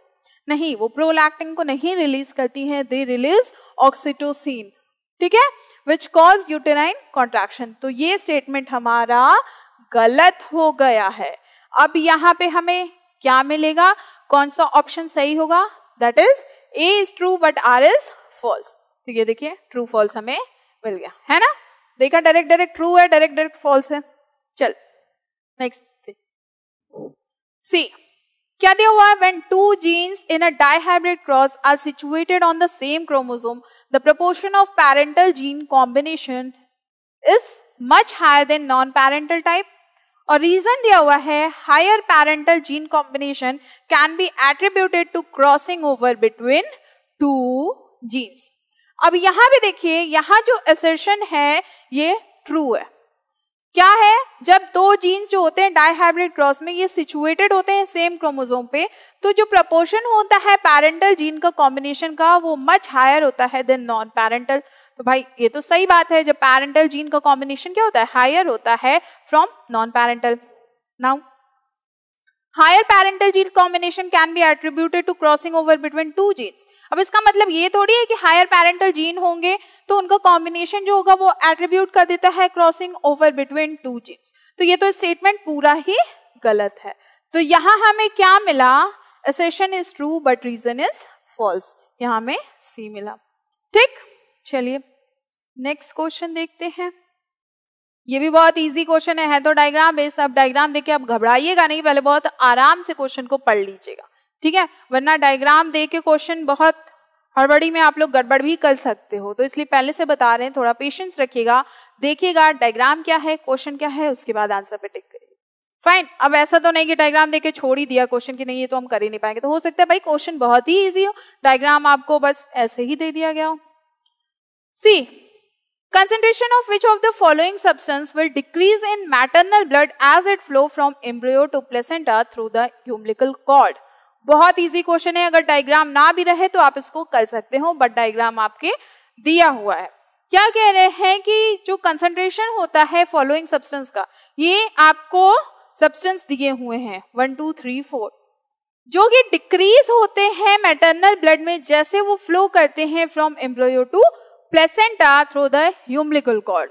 तो एम्ब्रियो को क्या रिक्वायर्ड होता है, एम्ब्रियो को अपनी लाइफ के लिए ऑक्सीजन रिक्वायर्ड होता है भाई। अब उसको सांस लेनी है तो वो क्या करेगा, सांस तो लेगा ना, ब्रीदिंग करेगा ही करेगा। अमीनो एसिड, प्रोटीन भी चाहिए होता है भाई, बड़ा कैसे होगा वो, उसको भी तो अपने डोले शोले बनाने बड़ा होना है, तो चलो भाई इसकी भी जरूरत है। अब क्या है, कार्बन डाइऑक्साइड और यूरिया। तो ये क्या करता है, जो एम्ब्रियो होता है वो रिलीज करता है, मतलब वो भी कार्बन डाइऑक्साइड को रिलीज करता है और यूरिया को भी रिलीज करता है, तो ये रिलीज होगा। अब क्वेश्चन क्या है देखिए, maternal blood as it flow from embryo to placenta, embryo से प्लेसेंटा की तरफ क्या मूव करता है, तो एम्ब्रियो से प्लेसेंटा की तरफ जो भी मूव करेगा उसका अमाउंट यहाँ पे पूछा जा रहा है डिक्रीज होगा। तो वो क्या होगा आपका ऑक्सीजन एंड अमाइनो एसिड, क्योंकि एम्ब्रियो उसको यूज कर चुका होगा तो वो डिक्रीज होते जाएगा, है ना। तो करेक्ट ऑप्शन हमें क्या मिला, फर्स्ट एंड सेकंड। क्लियर है, ऑप्शंस देख लीजिए आप। फाइन, तो आई होप क्लियर होगा आपको, कोई कंफ्यूजन वाला क्वेश्चन नहीं है। हाँ, ये जरूर ध्यान रखिएगा कि कहीं आप डिक्रीज वर्ड को मिस न कर दे। अगर आपने डिक्रीज वर्ड को मिस कर दिया तो ये क्वेश्चन आपका गलत हो जाएगा। ओके, तो ये ध्यान रखिएगा, वर्ड्स का बहुत ध्यान रखिएगा। हम स्टार्टिंग में भी आपको बोल चुके हैं कि जैसे डिक्रीज है, इंक्रीज है, नॉट है, एंड है, और है, इन सब का आपको बहुत ध्यान रखना है क्वेश्चन में। फाइन, एक वर्ड से क्वेश्चन की मीनिंग बदल सकती है ना, तो आप इसका बहुत अच्छे से ध्यान रखिएगा। चलिए नेक्स्ट देखते हैं भाई, ये भी क्या पूछ रहे हैं, इनको भी देखते हैं जरा। In a fertilised ovule N2N and 3N, haploid, diploid and triploid condition occur respectively. Fertilised ovule में इनका कंडीशन बताना है कि ये किस में होते हैं। तो हैप्लॉइड की कंडीशन किस में होती है? हैप्लॉइड की कंडीशन एंटीपोडल में होती है। फाइन, डिप्लॉइड की कंडीशन किस में होती है? जाइगोट में होती है। और ट्रिप्लॉइड की कंडीशन एंडोस्पर्म में होती है। तो क्या मिल रहा है हमें, सीक्वेंस में बताना है। तो ये देखिए आपका शायद फर्स्ट पे मिल रहा है, हाँ, ये हैप्लॉइड, ये डिप्लॉइड और ये ट्रिप्लॉइड। तो ऑप्शन ए आपका करेक्ट। क्लियर? चलिए देखते हैं नेक्स्ट क्वेश्चन। बहुत इजी क्वेश्चंस आ रहे हैं, कुछ टफ भी आएगा या नहीं आएगा। नाउ सी क्वेश्चन क्या लिखा हुआ है। अ बॉटनिस्ट स्टडीड वायोला, एक बॉटनिस्ट है वो स्टडी करें वायोला प्लांट पे। Notice that one of the two flower type withered and developed no further due to some unfavorable condition, but the other flower type on the same plant survived and it resulted in an assured seed set. Which of the following will be correct? अब यहाँ पे देखिए थोड़ा सा है, मतलब थोड़ा सा कहें कि लॉजिकल क्वेश्चन है, ये कह सकते हैं आप।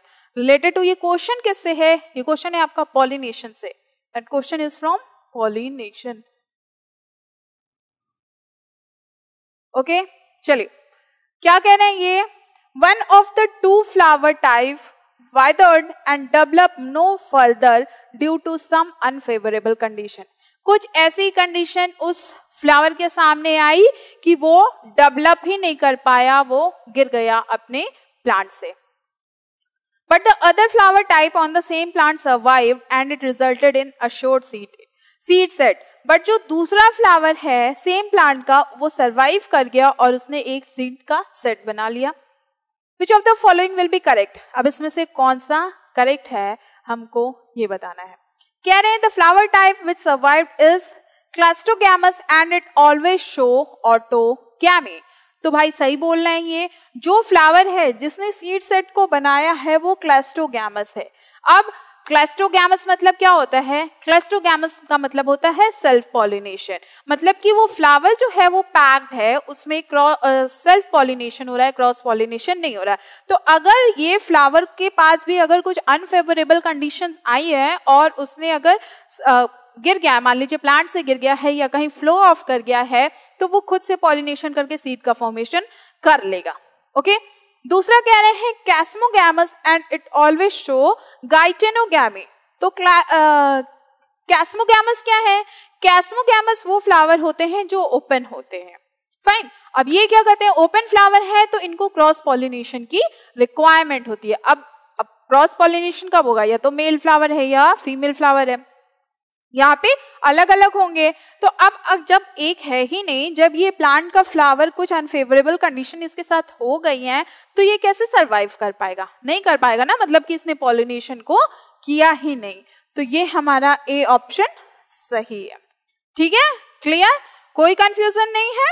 चलिए, तो ऐसे कुछ स्पेसिफिक केसेस आपको दिए जा सकते हैं जिसका आपको आंसर बताना होगा। अगर ना आए तो ये क्वेश्चन आप छोड़ दीजिएगा, बहुत ज्यादा पैनिक होने की जरूरत नहीं है, क्योंकि आपको करने हैं 24 में से सिर्फ 20 क्वेश्चन है। तो जो क्वेश्चन आपको हार्ड लगे, टफ लगे, उसको छोड़ दीजिएगा। सबसे पहले आप क्या करिए, ढूंढ लीजिए कि कौन कौन से क्वेश्चन हार्ड है। ओके, उसमें से 4 तो आपको छोड़ने ही है, सेक्शन ए सेक्शन बी में से 24 में से 20 करने हैं, 4 छोड़ने हैं।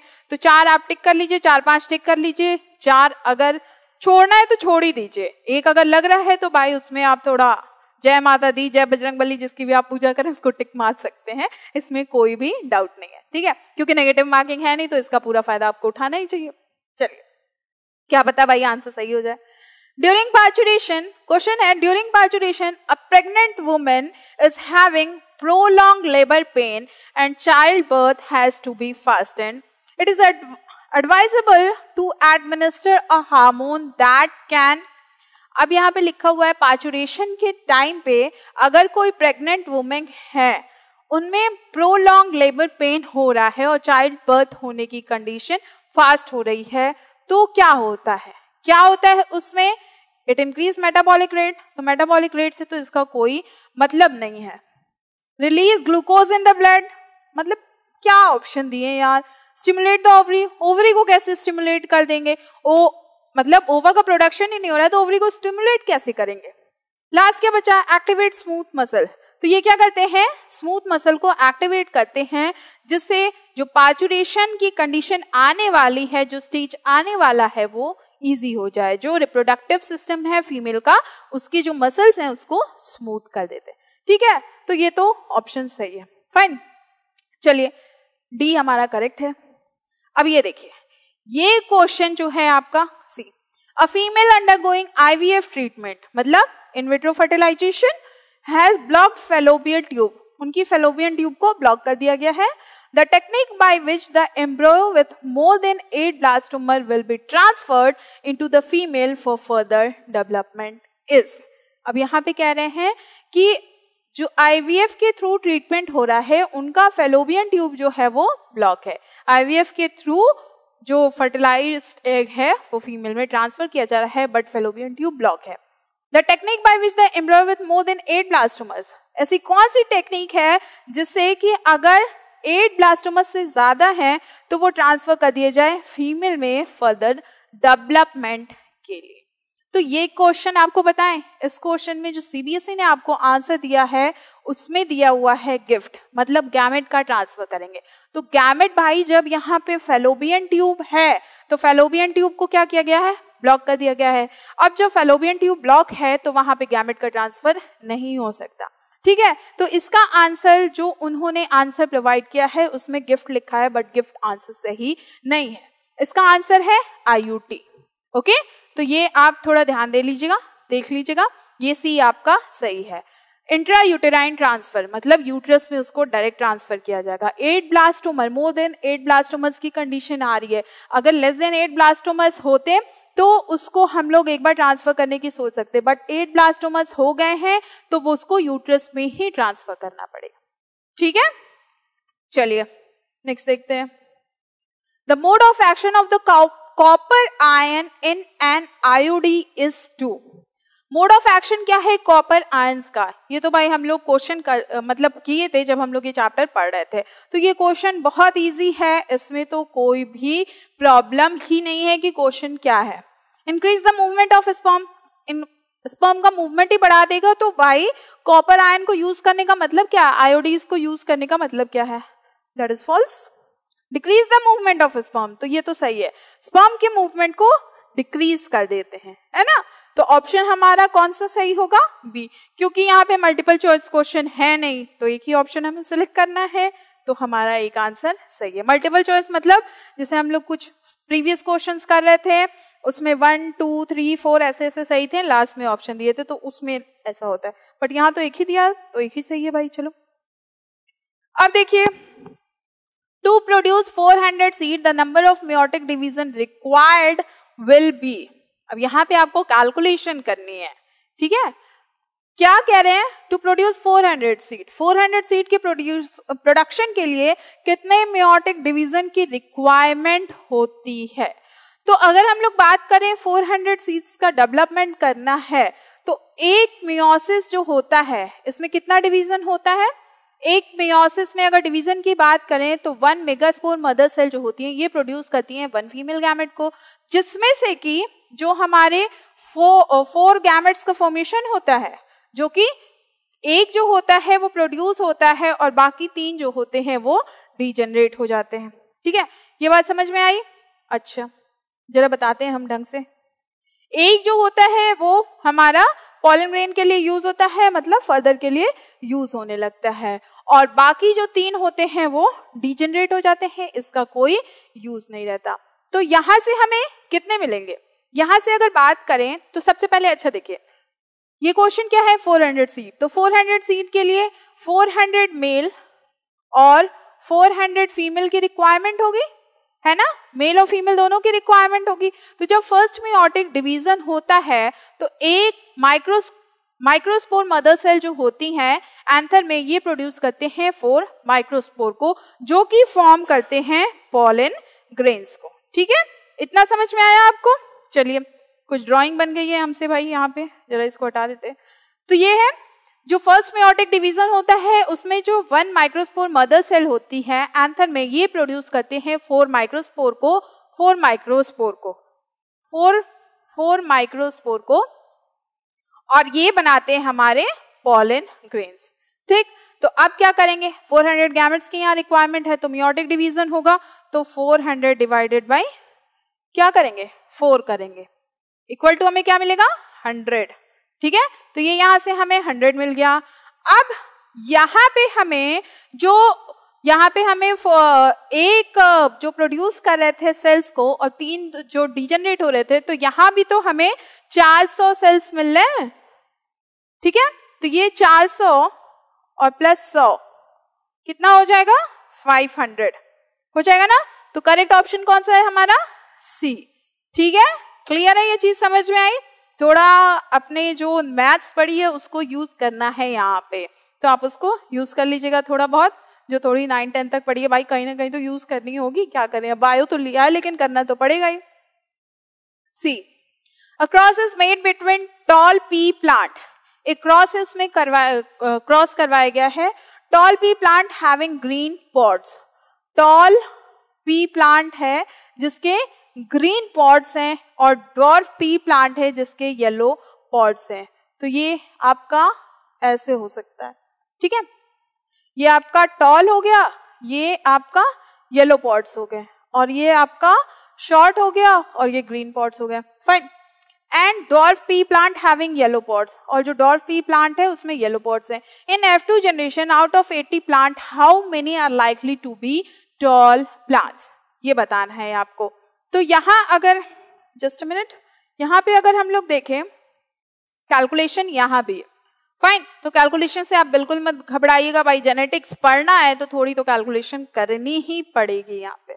ओके, तो करना क्या है आपको यहाँ पे, लेट्स सी, एक क्रॉस करवाया गया है टॉल पी प्लांट और ग्रीन पॉड्स के बीच में और डॉर्फ पी प्लांट में जिसमें येलो पॉड्स हैं। ठीक, तो यहाँ पे हम लोगों ने क्या लिख लिया, ये लिख लिया, और इसके बाद ये भी लिख लिया भाई, चलो तुम भी खुश हो जाओ, इसको भी लिख लिया। फाइन, अब हमें F1 जनरेशन में क्या मिलेगा, F1 जनरेशन की अगर हम लोग बात करें तो F1 जनरेशन में हमें कुछ ये मिलेगा, है ना, यही तो मिलेगा। इसके बाद F2 जनरेशन की बात करें तो F2 जनरेशन में हमें जो रिजल्ट मिलता है दैट इज 9:3:1, यही मिलता है ना। अब F2 जनरेशन में कितने टॉल होंगे, तो 9 + 3 = 12। 9 + 3 कितने होंगे, 12 हो जाएंगे आपके। फाइन, जस्ट ए मिनट भाई, इरेज कर ले थोड़ा, तो 9 + 3 = आपके हो गए 12। ये समझ में आया आपको? अब 12 होने के बाद यहाँ पे क्या कह रहे हैं, ओवरऑल देखें तो 12/16 कर दें, मतलब कि पूरा कितने थे, 16 थे, है ना। ये आपका 9:3:3:1, तो ये ओवरऑल कितने हैं आपके, 9, 10, 11, 12, 13, 14, 15 और 1 16, तो ये आपका 16 हो गया। अब किस में से चाहिए हमें, 80 प्लांट्स में से चाहिए, तो मल्टीप्लाई कर देंगे 80 से। फाइन, तो ये हमारा 5 टाइम्स जाएगा, 12 5 जा 12 × 5 = क्या होगा, 60। समझ में आया आपको? तो आंसर क्या होगा आपका, D 60। थोड़ा इजी है, थोड़ा कॉम्प्लिकेटेड है, आप कहोगे क्या कैसे क्वेश्चंस आ गए, तो भाई थोड़े तो ऐसे क्वेश्चन आएंगे ना। अब जेनेटिक्स है तो भाई उसको तो छोड़ नहीं सकते, बुरा मान जाएगा ना कि हमें छोड़ दिया बाकियों को पूछ लिया, है ना, ये तो चीजें होती हैं।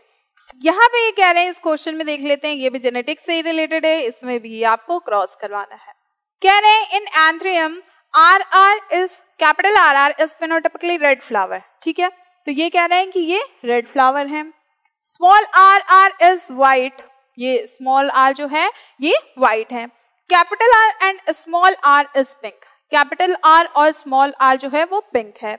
Select the correct phenotypic ratio in F1 generation when a cross is performed between them, red और पिंक के बीच में जब क्रॉस करवाया जाएगा तो करेक्ट फेनोटाइपिक रेशियो क्या मिलेगा F1 जनरेशन में। तो यहाँ आपको क्या करवाना पड़ेगा, थोड़ा सा क्रॉस करवाना पड़ेगा। सिर्फ F1 जनरेशन में करवाना है तो कोई इश्यू नहीं होना चाहिए आपको, है ना। चलिए, तो ये हो गया और ये हो गया। अब जरा देखें क्रॉस करवा के क्या मिलता है हमें। क्या है भाई, क्यों नहीं चल रहे हो। ये हमें मिला यहाँ, इन दोनों का क्रॉस करवाएं तो ये, इन दोनों का क्रॉस करवाएं तो ये, और इन दोनों का क्रॉस करवाएं तो ये। ठीक है, ये हमें क्या मिल गया, ये किसका कैरेक्टर शो कर रहे हैं, दैट इज रेड। और ये हमें क्या मिले, ये दोनों किसका कैरेक्टर शो कर रहे हैं, पिंक का। तो हमें क्या मिल रहा है, 2:2, 2 रेड मिल रहे हैं, 2 पिंक मिल रहे हैं। करेक्ट ऑप्शन क्या होगा आपका, सी, है ना। ठीक है, इजी क्वेश्चन था, टफ तो नहीं कहेंगे इसे, बहुत इजी था भाई। चलिए नेक्स्ट क्वेश्चन देखते हैं हम लोग। नेक्स्ट क्वेश्चन है, हाँ अब यहाँ पे देखिए क्या क्वेश्चन पूछ रहे हैं। ये सारा जीनोटाइप फिनोटाइप से ही रिलेटेड है, F1 F2 जनरेशन से ही रिलेटेड है। Now see what would be the genotype of the parent if the offspring have the phenotype in 1:1 proportion। Genotype क्या है ये पूछा जा रहा है, इसके बारे में आपको बताना है। ओके, तो चलिए जरा देखते हैं क्या है। Parent if the offspring have phenotype 1:1 proportion। Genotype के बारे में बताना है कि what would be the genotype. क्या बताना है हमें, जीनोटाइप के बारे में। पेरेंट्स का जीनोटाइप बताना है कि जब ऑफस्प्रिंग का जो रेशियो है दैट इज 1:1, ऑफस्प्रिंग का जो फिनोटाइप रेशियो है वो 1:1 दिया हुआ है, ये बताना है आपको। तो क्या होगा भाई, ये भी बड़ा ही इजी सा क्वेश्चन है। चलिए यहाँ भी आपको क्रॉस करवाना पड़ेगा। ठीक है, तो सबसे पहले हम लोग क्रॉस करवा लेते हैं, देख लेते हैं क्या है। तो पेरेंट्स का भी और ऑफस्प्रिंग का भी, तो इस हिसाब से हम देखें तो हमें ये मिल रहा है, फाइन, यही तो मिल रहा है ऑफस्प्रिंग हमें। तो ये क्या मिल रहा है, 1:1। यहाँ पे कंडीशन है कि ये 1:1 हमें मिल जाएगा। देखिए अगर आप क्रॉस इसमें करवाते हैं तो ये पूरा 1:1 नहीं मिलेगा, नहीं मिलेगा ना। सी हाउ, ये ए, तो इसका मतलब ये तो पूरा सेम ही मिल जाएगा, 1:1 कहाँ मिलेगा, 4 ही आएगा आपका आंसर, है ना। तो आपका बी जो है वो गलत हो गया। ठीक है भाई, आगे देखें क्या है, क्या हो रहा है, ये समझ में आया। तो ये वाला आपका हमें लग रहा है डी करेक्ट ऑप्शन होगा, बी नहीं होगा। बाकी दोनों की कंडीशन तो है ही नहीं, हो ही नहीं पाएगी। फाइन, इतना ठीक है। तो इस हिसाब से हम लोग कह सकते हैं कि ये जो जीनोटाइप है वो सेम होने चाहिए। तो इस हिसाब से हमें 1:1 के प्रपोर्शन में आंसर मिल जाएगा। अब देखिए यहाँ पे क्या क्वेश्चन पूछा जा रहा है। यहाँ पे भी आपका डायग्राम बेस्ड क्वेश्चन है, इसमें कोई कंफ्यूजन की बात नहीं है और बहुत ही इजी क्वेश्चन है। What is the pattern of inheritance in the pedigree chart. ये पेडिग्री चार्ट आपको दिया हुआ है पेपर में और इसका आपको पैटर्न बताना है इनहेरिटेंस का कि क्या होगा। ठीक है, क्लियर है, डायग्राम बहुत अच्छे से देख लीजिए कि क्या पूछ रहे हैं। अब यहाँ पे देखिए, ये यहाँ पे पेरेंट्स हैं, मेल और फीमेल, मेल और फीमेल। तो क्या यहाँ पे हम लोग कह सकते हैं, यहाँ पे दिया ऑटोसोमल या सेक्स लिंक्ड। पहले हम लोग यही देख लेते हैं। सेक्स लिंक मतलब कि वो मेल को होगी, सिर्फ स्पेसिफिक मेल को ही होगी या सिर्फ फीमेल को ही होगी। तो यहाँ पे देखिए मेल और फीमेल दोनों को है। ठीक है, तो ये हमारा ऑटोसोमल होगा। फाइन, ऑटोसोमल होगा। अब अगर बात करें डोमिनेंट या रिसेसिव की, तो क्या ये पेरेंट्स को भी है, नहीं है ना, सिर्फ उनके ऑफस्प्रिंग को है। तो हम लोग कह सकते हैं कि ये रिसेसिव है ना। So our correct answer is autosomal recessive. Clear. चलिए नेक्स्ट क्वेश्चन देख लेते हैं। ये तो प्रोबेबिलिटी वाला क्वेश्चन है, है ना, लॉजिकल क्वेश्चन है। ए कपल हैज 2 डॉटर, एक कपल है उनके पास 2 डॉटर है। What is the probability that the third child will also be female? क्या प्रोबेबिलिटी है कि थर्ड चाइल्ड जो होगी वो फीमेल होगी? तो प्रोबेबिलिटी की बात करें तो 50% चांसेस होते हैं मेल चाइल्ड के और 50% चांसेस होते हैं फीमेल चाइल्ड के। कोई स्पेसिफिक प्रोबेबिलिटी नहीं होती कि 90% हाँ चांसेस है फीमेल ही होगा या 10% चांसेस है कि मेल होगा, तो ऐसी कुछ नहीं होती है, 50-50% चांस होते हैं। तो ये बड़ा ही इजी क्वेश्चन है। आंसर क्या होगा आपका? बी, 50%, है ना। चलिए नेक्स्ट देखते हैं हम लोग। Genotypic ratio of 1:2:1 is obtained in a cross between. Genotypic ratio अगर 1:2:1 है तो ये ऑब्टेन्ड किसके क्रॉस से होगा ये बताना है आपको। फाइन, अब किससे मिलेगा हमें? 1:2:1। तो अगर हम लोग फर्स्ट ऑप्शन के साथ जाएं क्या मिलेगा? ए बी, ठीक है, पहले वाले के साथ हम लोग कर रहे हैं तो ये हो गया, ये हो गया आपका ए बी, ये हो गया आपका ए बी, ये हो गया आपका ए बी। जीनोटाइपिक रेशियो के बारे में बात हो रही है, मतलब कि सेम जीन्स होने चाहिए। फाइन, सेम जीनोटाइप होना चाहिए। तो ये तो आपका होगा ही नहीं, पहला वाला जो ऑप्शन है वो होगा ही नहीं। यहाँ पे देखिए 1:2:1 आ रहा है, बट ये होगा नहीं क्योंकि यहाँ पे जीनोटाइप की बात हो रही है। चलिए नेक्स्ट पे देखते हैं हम लोग। नेक्स्ट पे क्या है?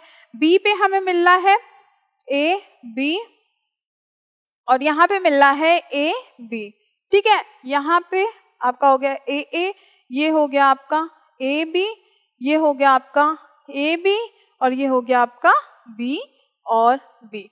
तो यहाँ भी आपको क्या मिल रहा है? 1:2:1। फाइन, करेक्ट ऑप्शन क्या होगा आपका? बी। ध्यान रखिएगा जीनोटाइपिक रेशियो के बारे में बात हो रही है, यानी कि सेम जीनोटाइप होने चाहिए। तो जो जीनोटाइप यहाँ होगा वही जीनोटाइप यहाँ भी होना चाहिए। चलिए ठीक है, नेक्स्ट देखते हैं हम लोग क्वेश्चन। अब ये देखिए, ये आपको लग रहा है कि थोड़ा टफ क्वेश्चन होगा, बट है बड़ा ही इजी क्वेश्चन। इजी क्वेश्चन सारे हैं आपके, कोई भी क्वेश्चन बहुत कॉम्प्लिकेटेड नहीं है, बहुत टफ नहीं है, सारे क्वेश्चन बहुत इजी है। लॉजिकल, कुछ क्वेश्चन लॉजिकल है, कुछ क्वेश्चन एकदम मतलब ब्लाइंडली पिक करने वाले क्वेश्चन है, ऐसे है। Question is the total number of nucleotide sequence of DNA that codes for a hormone is 1530. The proportion of different base in the sequence is found to be adenine equal to 34%, guanine 19%, cytosine 23%, thymine 90%. Applying Chargaff rule, what conclusion can be drawn? अगर Chargaff rule हम लोग apply करते हैं तो Chargaff rule क्या करता है? A plus क्या होता है? Adenosine plus guanine is equal to क्या होगा? Cytosine plus thymine, C plus T। अब क्या ये इक्वल है? आप देखिए एडेनिन, ठीक है, एडेनिन के बराबर क्या साइटोसिन है? तो यहाँ पे एडेनिन दिया है 34%, साइटोसिन 23% दिया है ही नहीं। गुआनिन के बराबर थाइमिन है तो है ही नहीं, ठीक है। तो ये तो श्योर हो गया कि ये इक्वल नहीं है, अगर चारगैफ रूल अप्लाई करते हैं तो इक्वल नहीं है। रही बात दूसरे की, तो ये हमें क्या शो कर रहे हैं? ये हमें शो कर रहे हैं सिंगल स्ट्रैंडेड। अब सिंगल स्ट्रैंडेड डीएनए आरएनए ये कैसे पता करेंगे? तो सिंगल स्ट्रैंडेड अगर हम लोग बात कर रहे हैं डीएनए या आरएनए की, तो उसमें क्या होगा? ये सिंगल स्ट्रैंडेड डीएनए है। कैसे है? क्योंकि जो थाइमिन होता है वो एब्सेंट होता है आरएनए में। यहाँ पे आपका लिखा है ना thymine, that is absent in RNA. उसकी जगह पे क्या होता है? यूरेसिल, यूरेसिल होता है ना। तो ये आपका क्या होगा? It is single stranded DNA. B आपका सही है। फाइन, कोई कंफ्यूजन नहीं है। चलिए नेक्स्ट देखते हैं। अब सी क्वेश्चन क्या है यहाँ पे? A stretch of euchromatin has 200 nucleosome. How many base pair, BP it means base pair, will there be in the stretch and what would be the length of the typical euchromatin? तो ये तो भाई अगर देखें तो बड़ा ही easy question है। कितने बेस पेयर होते हैं? 200। न्यूक्लियोसोम कितना दिया है? 200। कितना हो जाएगा? 40,000, है ना। अब जरा देखें 40,000 कहाँ है हमें? तो सी और डी पे हमें मिल रहा है 40,000। क्या इसके बाद कह रहे हैं? How many base pair will there be in the stretch and what would be the length? Length बतानी है कि लेंथ कितना होगा। तो लेंथ कितना होता है? 0.34, है ना। दो न्यूक्लियोसोम के बीच में लेंथ कितनी होती है? 0.34, मतलब एक से एक के डिस्टेंस बतानी है, ठीक है। तो इसको हम लोग को मल्टीप्लाई करना है 40 से। अब हमें आंसर क्या मिलेगा? 13600 इतना मिलेगा। और नॉर्मल अगर मीटर में करें तो 10⁹ मीटर हो जाएगा। आंसर क्या मिला हमें? सी, है ना। ठीक है, चलिए नेक्स्ट क्वेश्चन देखते हैं हम लोग। अब ये देखिए, ये क्वेश्चन भी आपका डायग्राम बेस्ड है, बट कंफ्यूजन की कोई बात नहीं है क्योंकि ये भी क्वेश्चन बहुत इजी क्वेश्चन है। फाइन, सी क्वेश्चन क्या पूछ रहे हैं? Observe the structure A and B given below, which of the following statement are correct. ये स्ट्रक्चर को आपको ऑब्जर्व करना है। क्या दिया है? A is having 2' OH group which make it less reactive and structurally stable, whereas B is having 2H group which make it more reactive and unstable। तो पहली बात तो ये बोल रहे हैं। दूसरी बात क्या बोल रहे हैं? ये दूसरी बात बोल रहे हैं A is having 2 OH group, मतलब ये जो A है इसके पास 2 OH ग्रुप है। Fine, which make it more reactive and structurally unstable. तो भाई सही तो बोल रहे हैं, जो ए है हमारा इसके पास 2 OH ग्रुप होता है और 2 OH ग्रुप होने की वजह से ये बहुत जल्दी रिएक्टिव हो जाता है, मतलब कि इट इज मोर रिएक्टिव। और स्ट्रक्चर की बात करें, अगर ये रिएक्टिव होगा तो ये अनस्टेबल हो जाएगा, है ना। वेयर इज दूसरे पे देखते हैं, B is having 2H group. जो बी है इसके पास 2H ग्रुप है, हाँ, which make it less reactive and structurally stable। जो इसको लेस रिएक्टिव बनाता है और लेस रिएक्टिव होने की वजह से ये इसका स्ट्रक्चर जो होता है वो स्टेबल होता है। तो ऑप्शन हमारा कौन सा करेक्ट होगा? बी, ठीक है, इजी है ना। चलिए नेक्स्ट क्वेश्चन देख लेते हैं। तो ऐसे एक क्वेश्चन भी आप पढ़ लीजिएगा कि क्या होंगे। नाउ क्वेश्चन नंबर 45, ये क्वेश्चन क्या है? If Meselson and Stahl experiment is continued for the 6th generation in bacteria, the ratio of heavy strand 15/15 nitrogen is to hybrid 15/14 nitrogen is to light 14 nitrogen by 14 nitrogen containing DNA in the 6th generation would be। अब इसमें बताना है कि DNA अगर ये contain करते हैं तो 6th जनरेशन में इनका क्या होगा, ये बताना है। फाइन, तो यहाँ पे अगर आप देखिए तो यहाँ पे जो दिया हुआ है हैवी स्ट्रैंड 15N, तो ये क्या होता है? धीरे धीरे डिसॉल्व होने लगता है और ये 0 की तरफ प्रोसीड करता है, ठीक। तो पहला जो है आपका, इस रेशियो की बात करें तो ये तो आपका 0 हो जाएगा। तो 0 हमें कहाँ मिल रहा है? B, C और D, ठीक है। नाउ दूसरे पॉइंट की तरफ जाए तो यहाँ हमें 1, 1, 1 मिल रहा है। तीसरे पॉइंट की तरफ जाए तो वहां 7, 15 और 31 मिल रहा है। मतलब कि लास्ट पॉइंट जो है लाइट 14N/14N, तो ये आपका बढ़ता जाएगा जैसे जैसे ये दूर होगा, ठीक। तो इस हिसाब से हमारा ऑप्शन डी करेक्ट है, ठीक है। चलिए नेक्स्ट देखते हैं। अब देखिए क्या दिया हुआ है question C. 2 important RNA processing events lead to specialized end sequence in most human mRNAs। ठीक है, ये क्वेश्चन है आपका। 4 स्टेटमेंट लिखा हुआ है, इसमें से आपको बताना है कि इसके पहले ये क्या फिल होगा। पहला वाला दिया है एट द 5' एंड, सेकंड दिया है eight the 3' end, at the 5' and. ये पूरा एक स्टेटमेंट लिखा हुआ था, हम इसको ऐसे अरेंज कर दिए हैं। At the 5' end the most distinct specialised end nucleotide. Third दिया आपका is added and a sequence of about 200 and fourth is added to the 3' end. मतलब बताना है कि इन सब पे कौन कौन से साइट हैं, कोडॉन हैं जो ऐड होंगे, कोडॉन कौन कौन से ऐड होंगे ये आपको बताना है, ठीक है। तो यहाँ पे अगर हम लोग देखें तो एट द 5' एंड पे क्या होती है?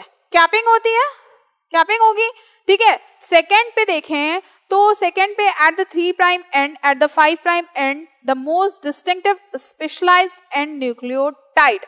तो ये क्या होता है? पॉलीएडेनाइलेशन होता है, ठीक है। इस थर्ड देखें is added and a sequence of about 200, तो ये क्या होगा? MGPPP, ठीक है। फोर्थ क्या है आपका? तो ये होगा आपका पॉली। क्लियर? अब चलिए जरा ऑप्शन देख लेते हैं। तो फर्स्ट पे हमें कहाँ कैपिंग मिल रही है, तो ये देखिए यहाँ आपकी सी पे मिल रही है कैपिंग, और ये पूरा सीक्वेंस में दिया है, मतलब कि सी ही आपका करेक्ट है। ठीक है, चलिए नेक्स्ट क्वेश्चन देखें हम लोग। रेडी है आप? Now what are mini satellites? Mini satellites क्या होती हैं, इसके बारे में आपको बताना है। क्या दिया हुआ है? 10 to 40 base pair small size sequence within the gene, short coding repetitive region on the eukaryotic genome, short non-coding repetitive sequence forming large portion of eukaryotic genome, region of coding strand of the DNA। तो जो minute satellites होते हैं ये आपके short non coding repetitive sequence होते हैं जो form करते हैं large portion of eukaryotic genome को, है ना। तो आपका ऑप्शन कौन सा सही होगा? सी। डायरेक्ट क्वेश्चन था ये, इसमें कुछ भी ऐसा नहीं है कि मिनी सैटेलाइट क्या होती है, मतलब डेफिनेशन ये, अगर आपको मिनी सैटेलाइट पता है तो आप कर लोगे, नहीं पता है तो आपको छोड़ना पड़ जाएगा। Fine, next. अब ये देखिए, ये थोड़ा आपको कहें तो लॉजिकल क्वेश्चन हो सकता है। सी, क्वेश्चन क्या दिया हुआ है? There was a mix up at the hospital. एक हॉस्पिटल है उसमें मिक्सअप हो गया है आफ्टर अ फायर एक्सीडेंट। एक फायर एक्सीडेंट के बाद in the nursery division which of these children belong to the parents. एक हॉस्पिटल है उसमें नर्सरी डिवीजन मतलब जो छोटे बच्चों का डिवीजन है उनका मिक्सअप हो गया है। ठीक है, तो अब पेरेंट्स को उनके चिल्ड्रंस तक जाना है। अब छोटे बच्चे होते हैं, हॉस्पिटल में हैं, तो सब छोटे बच्चों की शक्ल आप देखिए क्या होती है, मैच ही करती है, समझ ही नहीं आता किस क्या है, फेस किसके पे पड़ा है। कुछ बड़े होते हैं तब पता चलता है। तो भाई बच्चे जब इतने छोटे हैं तो पेरेंट्स आइडेंटिफाई ही नहीं कर पाएंगे, सारे बच्चे इसमें उसमें मैच कर गए। अब आपको क्या करना है, एज अ बायोलॉजिस्ट आपको डीएनए सीक्वेंस दिया हुआ है और आपको बताना है कि कौन से पेरेंट का बच्चा कौन सा है। पेरेंट मदर फादर दिए हुए हैं, बाकी 6 चाइल्ड दिए हुए हैं। तो हम क्या करेंगे, देखिए ये आपका लेन 1 दिया हुआ है, लेन 2, लेन 3, लेन 4, 5, 6, 7, 8 लेन दिया हुआ है। लेन 1 में है फादर, लेन 2 में है मदर, फिर उसके बाद के जो लेन है इसमें सब चाइल्ड है। तो ये क्या है, मदर, फादर और मदर का डीएनए सीक्वेंस है। अब क्या करेंगे, जो चाइल्ड होगा उसका डीएनए सीक्वेंस मैच करेंगे कि किसका डीएनए सीक्वेंस फादर और मदर दोनों से मैच कर रहा है। दोनों से तो मैच होना चाहिए, 50-50% दोनों के होते हैं फादर और मदर के। तो सबसे पहले देखिए चाइल्ड 1 की बात करें तो ये डीएनए सीक्वेंस चाइल्ड का मैच कर रहा है। ठीक है, इसके बाद आप देखिए तो ये डीएनए सीक्वेंस मदर से मैच कर रहा है। इसके बाद ये सीक्वेंस मदर से मैच कर रहा है, ये सीक्वेंस भी मदर से मैच कर रहा है और ये सीक्वेंस भी मदर से मैच कर रहा है। तो वी कैन से कि जो चाइल्ड 1 है वो इन्हीं का बच्चा है। ठीक है, अब दूसरा देखते हैं चाइल्ड 2। तो यहाँ पे देखिए ये सीक्वेंस तो मैच ही नहीं कर रहा, ये सीक्वेंस मैच कर रहा है, ये सीक्वेंस मैच कर रहा है। उसके बाद हमें यहाँ पे कोई सीक्वेंस मैच नहीं कर रहा है, तो ये चाइल्ड नहीं है। फाइन, अब थर्ड चाइल्ड के बारे में देखते हैं। थर्ड चाइल्ड का सीक्वेंस ये तो मैच नहीं कर रहा है, ये मैच कर रहा है, ये भी मैच कर रहा है, ये मैच मदर से कर रहा है, उसके बाद ये भी मैच कर रहा है, इसके बाद ये मदर से मैच कर रहा है और ये भी मदर से मैच कर रहा है। मतलब हम कह सकते हैं कि चाइल्ड 1 और चाइल्ड 3 है। जरा देखिए ऑप्शन में कहाँ चाइल्ड 1 दिया हुआ है, अरे ये तो आपका डायरेक्ट दिया हुआ है, देखिए चाइल्ड 1 and 3, अदर चाइल्ड्स के बारे में टेस्ट ही नहीं करना। ठीक है, तो ऑप्शन सी जो है ये आपका करेक्ट है।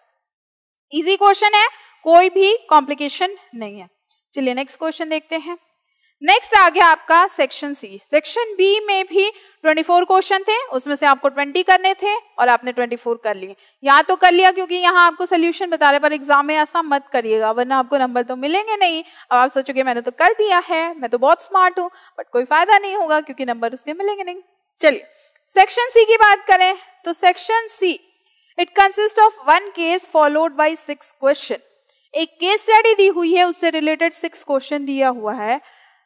Link to this case question number 49 to 54, 49 से 54 तक 6 क्वेश्चन दिए हुए हैं। Beside this 6 more questions are given, इसके बाद भी 6 क्वेश्चंस दिए हुए हैं। Attempt any 10 question in this section, मतलब कि केस स्टडी और ये 6 क्वेश्चन में से आपको सिर्फ 10 क्वेश्चन ही करने हैं, ओनली 10, 12 में से 10। The first attempted 10 question would be evaluated, जो पहले आपने 10 क्वेश्चन करे होंगे उसी का इवैल्यूएशन होगा। ठीक है, चलिए जरा देखते हैं क्या केस स्टडी है और आंसर क्या होगा। अब देखिए, to answer the question study the graph below for subject 1 and subject 2 shows different level of certain hormone. यहाँ पे देखिए सब्जेक्ट 1 लिखा हुआ है और सब्जेक्ट 2, ठीक है। ये केस दिया हुआ है आपका हार्मोन का लेवल, मतलब कि यहाँ पे मेंस्ट्रुअल साइकिल के हार्मोन्स का लेवल दिया हुआ है, ठीक है। एक पीक ये है, एक पीक ये है, एक पीक ये है और एक पीक ये है, ठीक। तो ये समझ में आया, ये सब्जेक्ट 1 है, ये सब्जेक्ट 2, वो पीक ए बी और ये पीक ए ये बी, फाइन। चलिए क्वेश्चन देखते हैं क्या है।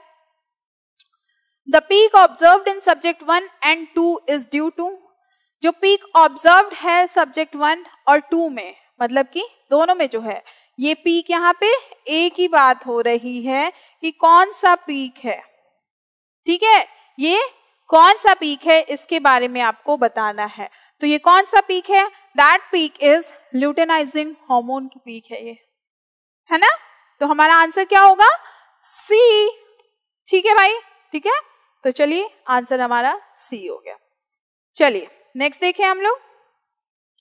Subject 2 has higher level of hormone B which is, subject 2 की बात हो रही है कि यहाँ पे एक हायर लेवल का हार्मोन है बी, ये क्या है? तो सब्जेक्ट 2 की अगर हम लोग बात करें, ये डायग्राम देखिए इधर का, तो सब्जेक्ट 2 जो है दैट शी इज प्रेग्नेंट, ये जो जिनका भी है दैट शी इज प्रेग्नेंट है,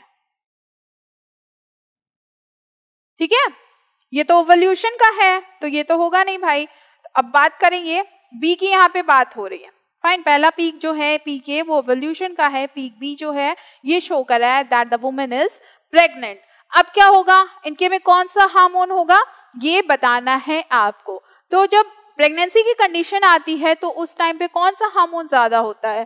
दैट इज प्रोजेस्टेरोन। तो ऑप्शन आपका कौन सा सही होगा? बी, ठीक है, कोई कंफ्यूजन नहीं है। चलिए, if the peak of hormone A does not appear, अगर पीक हार्मोन ए की अपीयर नहीं होती है, मतलब कि ये वाली पीक, ठीक है, not appear in the study for subject 1, इसी सब्जेक्ट की बात हो रही है, which of the following statement is true, तो इनमें से कौन सा स्टेटमेंट ट्रू है ये बताना है।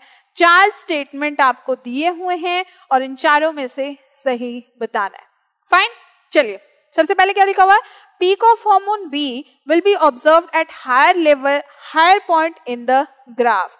अगर जो पीक, मतलब कि अगर ये वाला जो पीक है, ठीक है, ये हटा दिया जाए तो क्या ये जो बी का पीक है ये हायर होगा? तो भाई उसका उससे मतलब क्या, अगर ऐसा थोड़ी होता है कि अगर कोई नहीं है तो दूसरा बहुत हार्मोन बहुत एक्सेस में हो जाएगा तो वो होगा, तो ये तो नहीं होगा। दूसरी बात करें, peak of hormone B will be observe at a point lower than what is given in the graph. Same वही है, ना उसके रहने से ज्यादा होगा ना उसके ना रहने से कम होगा, fine. There will be no observe data for hormone B, और लास्ट दिया हुआ है the graph for hormone B will be sharp rise followed by a plateau. तो यहाँ पे जो सी दिया हुआ है कि कोई ऑब्जर्व डाटा नहीं है हार्मोन बी के लिए, कि हम लोग उसके लिए क्या कहें कि अगर हार्मोन ए नहीं अपीयर हो रहा है तो क्या होगा, फाइन। तो करेक्ट ऑप्शन कौन सा होगा आपका? बी। अब देखिए ऐसे कंफ्यूज करने वाले क्वेश्चन आ सकते हैं कि 3 स्टेटमेंट दे दिया, लास्ट में लिख दिया कि कोई डाटा नहीं है हमारे पास, तो आप इसके लिए बहुत ध्यान दीजिएगा कि क्या पूछा जा रहा है, ओके, ठीक है। चलिए नेक्स्ट देखते हैं। Which structure in the ovary will remain functional in subject 2? Subject 2 में जो स्ट्रक्चर है उनमें से जो ओवरी है वो फंक्शनल होगी, तो क्या होगा ये पूछा जा रहा है। Corpus luteum, tertiary follicle, Graafian follicle या फिर प्राइमरी फॉलिकल। तो जो सब्जेक्ट 2 की हम लोग बात कर रहे हैं ये प्रेग्नेंट है, तो अब इसमें क्या होगा, इसमें कॉर्पस ल्यूटम की कंडीशन आएगी, है ना। which structure in the ovary will remain functional? तो जो कॉर्पस ल्यूटम होगा वो फंक्शनल होगा सब्जेक्ट 2 में, तो ऑप्शन कौन सा सही होगा? ए, ठीक है। चलिए नेक्स्ट देखें हम लोग। For subject 2 it is observe that the P, subject 2 की बात हो रही है, that the peak for hormone B has reached the plateau stage. After approximately how much time will the curve for hormone B descend? मतलब कि ये वाला hormone कब डिक्रीज होगा? तो भाई ये तो डायरेक्ट क्वेश्चन है कि प्रेगनेंसी का टाइम है, तो प्रेगनेंसी में कितना टाइम होता है? 9 मंथ्स का टाइम होता है।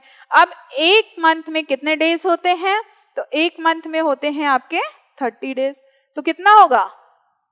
ये होगा आपका 280 डेज। आंसर क्या होगा आपका? D, 280 days. ठीक है, एकदम सही क्वेश्चन है, कोई कंफ्यूजन की बात नहीं है। चलिए नेक्स्ट क्वेश्चन देखें हम लोग। तो नेक्स्ट क्वेश्चन है आपका, Which of the following statement is true about the subject? इनमें से कौन सा स्टेटमेंट ट्रू है regarding subject? Subject 1 is pregnant, ये प्रेग्नेंट है, तो ये तो प्रेग्नेंट नहीं है, that she is not pregnant. Subject 2 is pregnant, तो सब्जेक्ट 2 प्रेग्नेंट है। Both subject 1 and 2 are pregnant, ये भी नहीं है। Both subject 1 and 2 are not pregnant, ये भी नहीं है। मतलब कि सब्जेक्ट 2 प्रेग्नेंट है। ठीक है, तो ऑप्शन बी आपका करेक्ट होगा। ठीक, तो चलिए हम लोग देखते हैं नेक्स्ट क्वेश्चन। ये थे आपके केस स्टडी बेस्ड क्वेश्चन की केस स्टडी क्या होगी। फाइन, केस स्टडी से रिलेटेड आपको पीडीएफ दिए जा रहे हैं हर चैप्टर से, तो उसको आप सॉल्व करिए, जरूर कुछ ना कुछ हेल्प मिलेगी उससे। चलिए नेक्स्ट क्वेश्चन देखते हैं। The gene that control the ABO blood group, gene कौन से कंट्रोल करते हैं? एबीओ ब्लड ग्रुप को। System in human being has 3 allele. कौन कौन से एबीओ ब्लड ग्रुप के लिए कौन कौन से होते हैं एलील? आपके होते हैं IA, IB और I। ठीक है, ये होते हैं। A child has blood group O, एक चाइल्ड है जिसका ब्लड ग्रुप O है। His father has blood group A, उनके फादर का ब्लड ग्रुप A है और मदर का ब्लड ग्रुप B है। Genotype of other of spring can be, तो जीनोटाइप क्या होगा अदर ऑफ स्प्रिंग का, ये बताना है आपको। ठीक है, तो यहाँ पे आप देखिए, यहाँ पे लिखा हुआ है कौन कौन से फैक्टर रिस्पॉन्सिबल है। IA रिस्पॉन्सिबल है, मतलब कि अगर वो O है तो ये रिस्पॉन्सिबल होगा, ये रिस्पॉन्सिबल होगा। ठीक है, ये भी हो सकता है और ये भी हो सकता है। फाइन, तो कौन सा नहीं हुआ हमारा?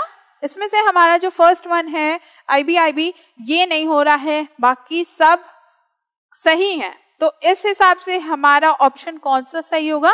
इस हिसाब से हमारा सेकंड, थर्ड, फोर्थ, फिफ्थ सब सही है, तो बी हमारा सही होगा। क्लियर है? नाउ नेक्स्ट क्वेश्चन देखते हैं हम लोग। Place below in a karyotype of human being on the basis of these karyotype, which of the following conclusion can be drawn? ये देखिए, ये आपको karyotype दिया हुआ है। ठीक है, इस karyotype के बेसिस पे आपको एक कंक्लूजन बताना है कि क्या है। ऑप्शन क्या है? नॉर्मल ह्यूमन फीमेल, तो क्या ये नॉर्मल ह्यूमन फीमेल है? एज अ कैरेक्टरिस्टिक देखें तो यहाँ पे सिर्फ X शो हो रहा है, तो XX क्या होता है? XX is female. ठीक है, तो ये तो फीमेल है, फीमेल तो पता चल गया। Person is suffering from colour blindness, but ये नॉर्मल नहीं है। पहले ऑप्शन पे अगर देखें तो जो कैरियोटाइप दिया हुआ है उस हिसाब से ये नॉर्मल नहीं है, नहीं है ना, तो that is not. Person is suffering from colour blindness भी नहीं है। Affected individual is a female with down syndrome. ठीक है, तो ये जो अफेक्टेड फीमेल है, पहली बात तो ये है दैट शी इज फीमेल, उसके बाद इनको डाउन सिंड्रोम दिया हुआ है। तो जो ये कंक्लूजन हमें इस कैरियोटाइप से मिल रहा है, तो ये हमें मिल रहा है कि इनको डाउन सिंड्रोम हुआ है। It means C is correct. Last दिया affected individual in a female with Turner syndrome, तो ये नहीं है, तो आपका सी ऑप्शन करेक्ट। ठीक है, ओके, मूव करते हैं नेक्स्ट। नेक्स्ट है हमारा given below is a dihybrid cross performed in Drosophila. एक फिगर दिया हुआ है नेक्स्ट पेज पे, विच वो है क्रॉस परफॉर्म होते हैं ड्रोसोफिला में। Which of the following conclusion can be drawn on the basis of these cross. उस क्रॉस के बेसिस पे क्या कंक्लूजन मिलेगा? क्या दिया हुआ है? Yellow bodied white eyed Drosophila female were hybridised with brown bodied red eyed male and F1 progeny were intercrossed, F2 generation would have shown the following ratio। मतलब कि आपको F2 जनरेशन के बारे में बताना है कि उनको क्या रेशियो मिलेगा। ठीक है, तो चलिए आपको क्वेश्चन दिखाते हैं, डायग्राम दिखाते हैं। देखिए, ये डायग्राम आपको विजुअलाइज हो इसलिए इसको हाफ हाफ कर दिया है। आइदर ये पूरा एक ही डायग्राम है, मतलब कि ये पूरा यहाँ से एक है, ये एक है और इसी के नीचे ये नेक्स्ट पोर्शन है। ठीक है, तो इतना आपको खाली दिखाई पड़े इसलिए हम ऐसा इसको डिवाइड कर दिए हैं, स्प्लिट कर दिए हैं। क्रॉस ए दिया हुआ है ये पैरेंटल, यहाँ पे है येलो व्हाइट, यहाँ पे है वाइल्ड टाइप, मतलब एक ड्रोसोफिला है उसको ये फीमेल है और ये मेल है, तो फीमेल को क्रॉस करवाया गया है मेल से। फीमेल कैसी है, येलो और व्हाइट, और जो मेल है that is wild type.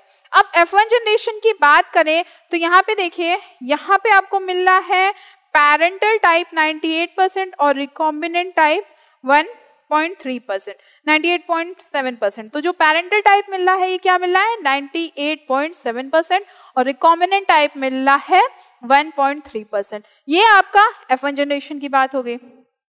F2 generation में आप देखिए ये रेशियो आपको मिल रहा है, ठीक है, यहाँ पे ये पैरेंटल टाइप रिकॉम्बिनेंट टाइप जो वहां लिखा है वो यहाँ लिखा हुआ है। अब फिर F2 जनरेशन में जब इनका क्रॉस करवाया जाएगा तो क्या मिलेगा ये बताना है आपको, ठीक है। तो चलिए जरा आंसर देख लेते हैं हम, एक मिनट। हाँ, तो आंसर आपका क्या होगा, आंसर होगा जो डेविएशन हो रहा है 9:3:3:1 रेशियो का, that is because of linkage gene. और क्या ऑप्शन दिया है, deviation from 9:3:3:1 ratio because of segregation of genes. उसके बाद क्या दिया हुआ है 9:3:3:1 because of recombination of gene, और 1:2:1 because of linkage of gene. तो ये तो होगा नहीं, क्योंकि F2 जनरेशन में मोस्टली हमें ऑप्शन क्या मिलता है, रेशियो क्या मिलता है 9:3:3:1, यही मिलता है ना हमें। अब बात इन तीनों में से आती है B, C, D में से, तो क्या होगा, डेविएशन तो हो रहा है, यहाँ पे हो रहा है ना, डेविएशन हो रहा है 9:3:3:1 रेशियो में। क्यों, because of the linkage gene, जो यहाँ पे लिंकेज जीन प्रेजेंट है उसकी वजह से डेविएशन तो हो रहा है, ठीक है। चलिए, तो आंसर हमारा कौन सा करेक्ट होगा, डी। ओके, नेक्स्ट क्वेश्चन पे आते हैं, बड़ा सा इजी सा क्वेश्चन है, which cellular process is shown below. ये डायग्राम दिया हुआ है और इसमें आपको बताना है कि कौन सा सेल्यूलर प्रोसेस हो रहा है, ठीक है। तो यहाँ पे क्या हो रहा है, डीएनए एप्लीकेशन हो रहा है क्या, या ट्रांसलेशन या इनिशिएशन, ट्रांसलेशन और इलोंगेशन, या फिर ट्रांसलेशन या टर्मिनेशन। तो ये जो हमें सेल्यूलर प्रोसेस दिया हुआ है इसमें हमारा ट्रांसलेशन और इलोंगेशन हो रहा है ना, बहुत ही इजी क्वेश्चन है। चलिए नेक्स्ट देखते हैं। Origin of replication of DNA in E. coli is shown below. Identify the label part 1, 2, 3 and 4. देखिए यहाँ पे क्या दिया हुआ है, Origin of replication of DNA E. coli का दिया हुआ है, इसमें आइडेंटिफाई करना है लेबल पार्ट को, मतलब ये पार्ट 1, 2, 3 एंड 4, इस पार्ट को आपको बताना है कि ये क्या होंगे। तो फर्स्ट पार्ट पे अगर हम लोग देखें तो ये क्या है, हमारी कॉन्टिन्यूअस सिंथेसिस है, ठीक है। सेकेंड पार्ट पे क्या है, डिसकॉन्टिन्यूअस सिंथेसिस है। इसके बाद आपको बताना है थर्ड और फोर्थ पे, तो शुरुआत कहाँ से होती है 5 प्राइम एंड से, और एंड कहाँ होता है 3 प्राइम एंड पे, ठीक है। तो ये समझ में आया आपको। अब चलिए जरा आंसर चेक कर लेते हैं। पहले दिया हुआ है डिसकॉन्टिन्यूअस सिंथेसिस, तो ये नहीं होगा क्योंकि पहले पे हमें मिल रहा है कॉन्टिन्यूअस सिंथेसिस। उसके बाद दिया हुआ है कॉन्टिन्यूअस सिंथेसिस, फिर सेकंड पे दिया हुआ है डिसकॉन्टिन्यूअस सिंथेसिस, थर्ड पे दिया हुआ है 5 प्राइम एंड। तो थर्ड पे हमें क्या मिल रहा है, थर्ड पे हमें मिल रहा है 3 प्राइम एंड, तो ये भी नहीं होगा। सी पे दिया हुआ है पहला डिसकॉन्टिन्यूअस सिंथेसिस, मतलब पहला आपका यहाँ पे है कॉन्टिन्यूअस सिंथेसिस, तो ये तो गलत हो गया आपका। डी पे देखते हैं, तो डी पे दिया हुआ है पहला कॉन्टिन्यूअस सिंथेसिस, सेकेंड दिया हुआ है डिसकॉन्टिन्यूअस, थर्ड दिया हुआ है 3 प्राइम, फोर्थ दिया हुआ है 5 प्राइम, तो डी आपका करेक्ट है। करेक्ट है ना, देखिए कितना इजी क्वेश्चन है, कोई भी कंफ्यूजन नहीं है। ये डायग्राम डायरेक्ट आपके एनसीईआरटी में दिया हुआ है, बस लेबलिंग आपको पता होनी चाहिए क्या पूछा जा रहा है। लास्ट के क्वेश्चन तीनों बहुत इजी दिए हुए हैं, डायरेक्ट डायग्राम है, बट कोई भी कंफ्यूजन की बात नहीं, ठीक है। चलिए अब इसमें देखते हैं। Transcription unit is represented in the diagram given below, identify site, ये बतानी है साइट, साइट यहाँ की बतानी है, यहाँ का फैक्टर बताना है, यहाँ का एंजाइम बताना है responsible for carrying out the process, ये बताना है आपको। तो क्या होगा, यहाँ पे अगर हम लोग देखें तो जो साइट 1 है वो क्या है, दैट इज प्रमोटर साइट, ये प्रमोटर साइट होती है। सेकेंड पे क्या है, सिग्मा फैक्टर है, सिग्मा फैक्टर, और थर्ड पे क्या है, कौन सा एंजाइम है, तो ये होता है RNA पॉलीमरेज होता है ना। तो ये कहाँ मिलेगा हमें, पहले पे आप देखिए प्रमोटर साइट सी और डी पे मिल रहा है, दूसरे पे सिग्मा फैक्टर भी मिल रहा है, तीसरे पे मतलब तीसरे से ही आपको कंफ्यूजन होगा डीएनए पॉलीमरेज है कि आरएनए पॉलीमरेज है, तो सी आपका सही है, आरएनए पॉलीमरेज। फाइन। तो ये थे आपके जो सीबीएसई ने सैंपल पेपर आप लोगों के लिए निकाला है उसका सोल्यूशन बायोलॉजी का। 60 के 60 क्वेश्चन आपको सॉल्व करवा दिए हैं, इसमें से आपको सिर्फ 50 ही करना है। बहुत अच्छे से करिएगा, अभी बहुत टाइम है, बहुत अच्छे से पढ़ाई कर लीजिए। ठीक है, चलिए टेक केयर, गुड बाय।